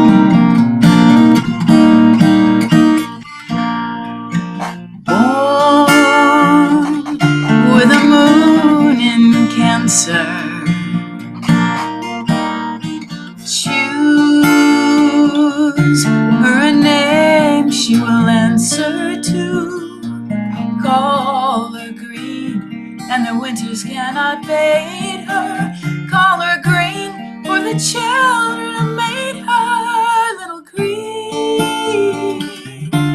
Be a gypsy dancer.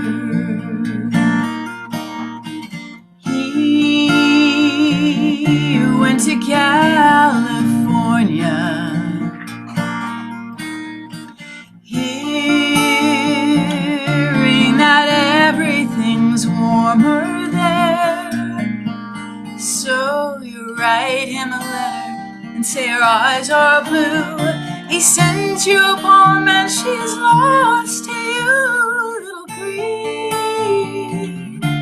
He's a non-conformer, just a little green, like the color when the spring is born. There'll be crocuses to bring to school tomorrow, just a little green, like the nights when the northern lights perform. There'll be icicles and birthday clothes, and sometimes there'll be sorrow.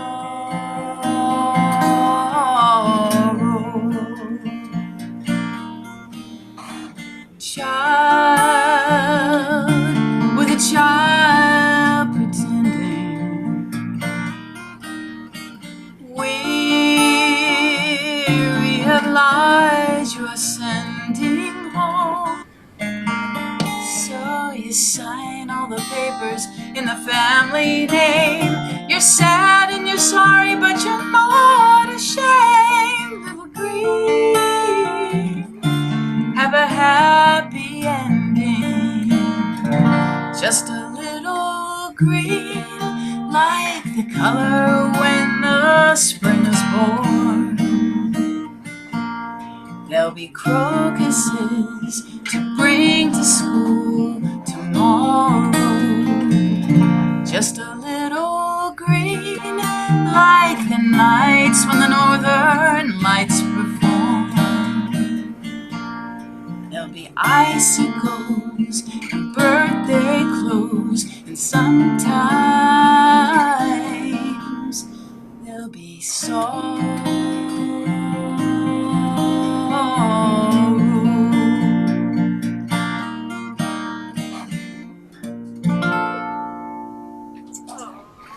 Oh, Beautiful. so I'm going to That's rank fantastic. tonight's discussion a 10 out of 10. It was excellent. All right. Well, we'll see you all next month for the Roses. Is it a date? It's a Yes. day. Hey, We'll thank see you, you Jeremy. then. All So right. good to see you, Robin. Be well. Yeah. Take care, everybody. Bye, Sue. Bye, Jerry. Bye, Dave. Bye. See you next month, my friends. Okay.